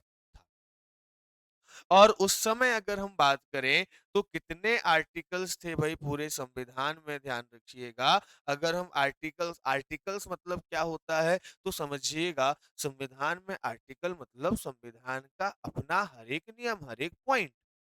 कि जैसे मान के चलिए कोई किताब है, उसमें आपके जो है जो आपके पॉइंट्स बना दिए ना हमने 1, 2, 3 करके, संविधान में इनको क्या कहा जाता है? संविधान में इनको कहा जाता है आपका आर्टिकल। तो आर्टिकल 1 हो गया, आर्टिकल 2 हो गया, ऐसे करके आपके आर्टिकल्स दिए हुए हैं। तो इनको हिंदी में क्या कहा जाता है? अनुच्छेद कहा जाता है। तो इनकी संख्या कितनी थी भई ध्यान रखिएगा 395। और ये ध्यान रखना मैं ये किसकी बात कर रहा हूँ भाई? मूल संविधान की बात कर रहा हूँ। और अगर हम बात करें किसकी? अगर हम बात करें आपके वर्तमान संविधान की, किसकी बात करें भाई, वर्तमान संविधान की बात करें, तो ध्यान रखिएगा एट प्रेजेंट, है ना, एट प्रेजेंट अगर हम बात करें, या हम बात करें किसकी भाई, आपके वर्तमान संविधान की बात करें, तो वर्तमान संविधान में ध्यान रखिएगा कि इस वर्तमान संविधान में अभी भी प्रस्तावना तो कितनी है, प्रियम्बल तो कितनी है, एक ही है। तो प्रियम्बल कितनी हो जाएगी भाई, आपका एक हो जाएगी, एक प्रियम्बल है। इसके बाद ये जो अनुसूचियां 12 थी ना, ये 12 अनुसूचियां की जगह कितनी शेड्यूल्स हो गई, तो भाई ध्यान रखिएगा, ये शेड्यूल्स हो गई आपकी टोटल 12। वहां कितनी थी, 8 थी, यहां कितनी हो गई, 12 हो गई। और अगर हम पार्ट्स और सब पार्ट्स सब मिला के बात करें, तो अभी जो है वो संविधान में 25 पार्ट हैं, 25 भाग हैं। लेकिन एक विशेष चीज ध्यान रखना कि आज भी जो लास्ट एंट्री है ना, वो लास्ट एंट्री कौन सी है भाई, 22 है। मतलब हम संविधान में पार्ट्स के हिसाब से बात करें तो 22 भाग आज भी हैं। वैसे अगर हम टोटल देखो ये क्या हुआ, जैसे मान के चलिए अब हमने संविधान में 9A शामिल कर दिया, अब ये तो एक पार्ट हो गया ना अपने आप में। हमने संविधान में 9B शामिल कर दिया, अब ये अपने आप में एक पार्ट हो गया, लेकिन इसकी एंट्री क्या है, 9 ही है। हमने संविधान में आर्टिकल जो है वो आपका 4A शामिल कर दिया, अब ये चौथे का ही एक भाग मान लिया गया, है ना। तो अब कहने को तो ये भी एक भाग है, लेकिन इसकी एंट्री काउंट हो रही है क्या, नहीं हो रही। तो लास्ट एंट्री आज भी क्या है भाई, ध्यान रखिएगा 22 है। और इसके बाद अगर हम बात करें, तो भाई आज अगर हम आर्टिकल्स की बात करते हैं ना, आज अगर हम किसकी बात करते हैं, अनुच्छेद की बात करते हैं, तो आज जो अनुच्छेद है ना, वो है आपके टोटल 465 प्लस। ध्यान रखिएगा, वर्तमान में जो आपके अनुच्छेद हैं, वर्तमान में जो आपके आर्टिकल्स है ना, वो ध्यान रखिएगा कितने हैं भाई, तो वर्तमान में 465 प्लस आर्टिकल है। कितने हैं, 465 प्लस आर्टिकल्स हैं। ध्यान रखिएगा 465 से ज्यादा आर्टिकल हैं। लेकिन यहां भी एक बात ध्यान रखिएगा कि यहां पर भी लास्ट एंट्री क्या है भाई, ध्यान रखिएगा 395। जैसे अगर हम बात करें तो 9 में क्या होता है, 243 से लेकर 243 H तक, है ना, क्या हो गया, है ना। ध्यान रखिए 243 के बहुत सारे आर्टिकल दे दिए, है ना, 243 से लेकर 243 O तक यहाँ पर दे दिया। ठीक, फिर अगर हम बात करें तो इसमें दे दिया 243 P से लेकर 243 ZG तक दे दिया। तो कहीं ना कहीं अब ये आपके बहुत सारे आर्टिकल हुए, लेकिन नंबर चेंज हुआ क्या, नहीं हुआ। बहुत सारे आर्टिकल एक ही आर्टिकल में शामिल कर दिए गए। तो आज भी अगर हम टोटल आर्टिकल्स देखें तो वो आर्टिकल्स 465 प्लस हैं, लेकिन लास्ट एंट्री क्या है आपकी, 395 है। इसलिए कभी इनको मान्य किया जाता है, क्या मान्य किया जाता है, कि वर्तमान संविधान में एक प्रस्तावना है, वर्तमान देखो अब शेड्यूल है, शेड्यूल आपकी 12 है, लास्ट एंट्री 12 तक है, जोड़ी गई है, बाद में जोड़ते गए, है ना। तो जो आपकी अनुसूचियां हैं वो तो कितनी है भाई, आपकी 12 है ना। आज भी अगर हम बात करें तो अगर वैलिड रूप से देखें तो कितने भाग हैं, 22 भाग हैं। और देखें तो कितने अनुच्छेद हैं, तो 395 अनुच्छेद हैं। तो जब जब आपको ये ऑप्शन मिले कहीं पर, तो इस ऑप्शन को टिक करना, क्योंकि अगर हम देखें तो ऑफिशियली या आपकी संविधान में एंट्री के हिसाब से अभी भी संविधान के हिसाब से 22 भाग हैं। क्योंकि इनको हम किसमें गिनते हैं भाई, इसको हम गिनते हैं आपका सब पार्ट। पर अगर मानकर चलिए कभी ये अगर ऑप्शन में ना हो, तो फिर क्या लगाओगे, ये लगाओगे, है ना, कौन सा, कि 25 भागे और 465 से ज्यादा आर्टिकल। तो यहां तक उम्मीद करता हूं कि चीजें आपको क्या हो गई होंगी, क्लियर हो गई होंगी, है ना। तो अब इसके बाद की कहानी जो है, अब संविधान भी हमने देख लिया, संविधान में क्या क्या चीजें थी हमने देख ली। आपके पास समय है, आपको कोई डाउट हो तो आप कमेंट सेक्शन में, या फिर अगर हम बात करें जो हमारा चैट सपोर्ट है, उसमें आप अपने कमेंट्स को पूछ सकते हैं। है ना? तो ये क्लासेज़ आपकी इनको एक बार रीड कर लीजिए, आराम से बैठकर एक बार पढ़ लीजिए। तो यहाँ पर संविधान सभा जो है वो आपकी पूरी तरीके से जो संविधान सभा से संबंधित चीज़ें थी, वो आपकी होती हैं समाप्त। अब कल से हम आएँगे किसमें भई? भारतीय संविधान की विशेषताओं में आएँगे। एक पॉइंट और रह जाएगा संविधान सभा में कि संविधान सभा की आलोचनाएँ क्या-क्या थीं। तो संविधान सभा की आलोचनाओं को प्लस संविधान की आलोचनाओं को प्लस संविधान की विशेषताओं को, इनको हम देखेंगे आपका नेक्स्ट क्लास में। तो मिलते हैं बहुत जल्द, तब तक के लिए जय हिंद, नमस्कार।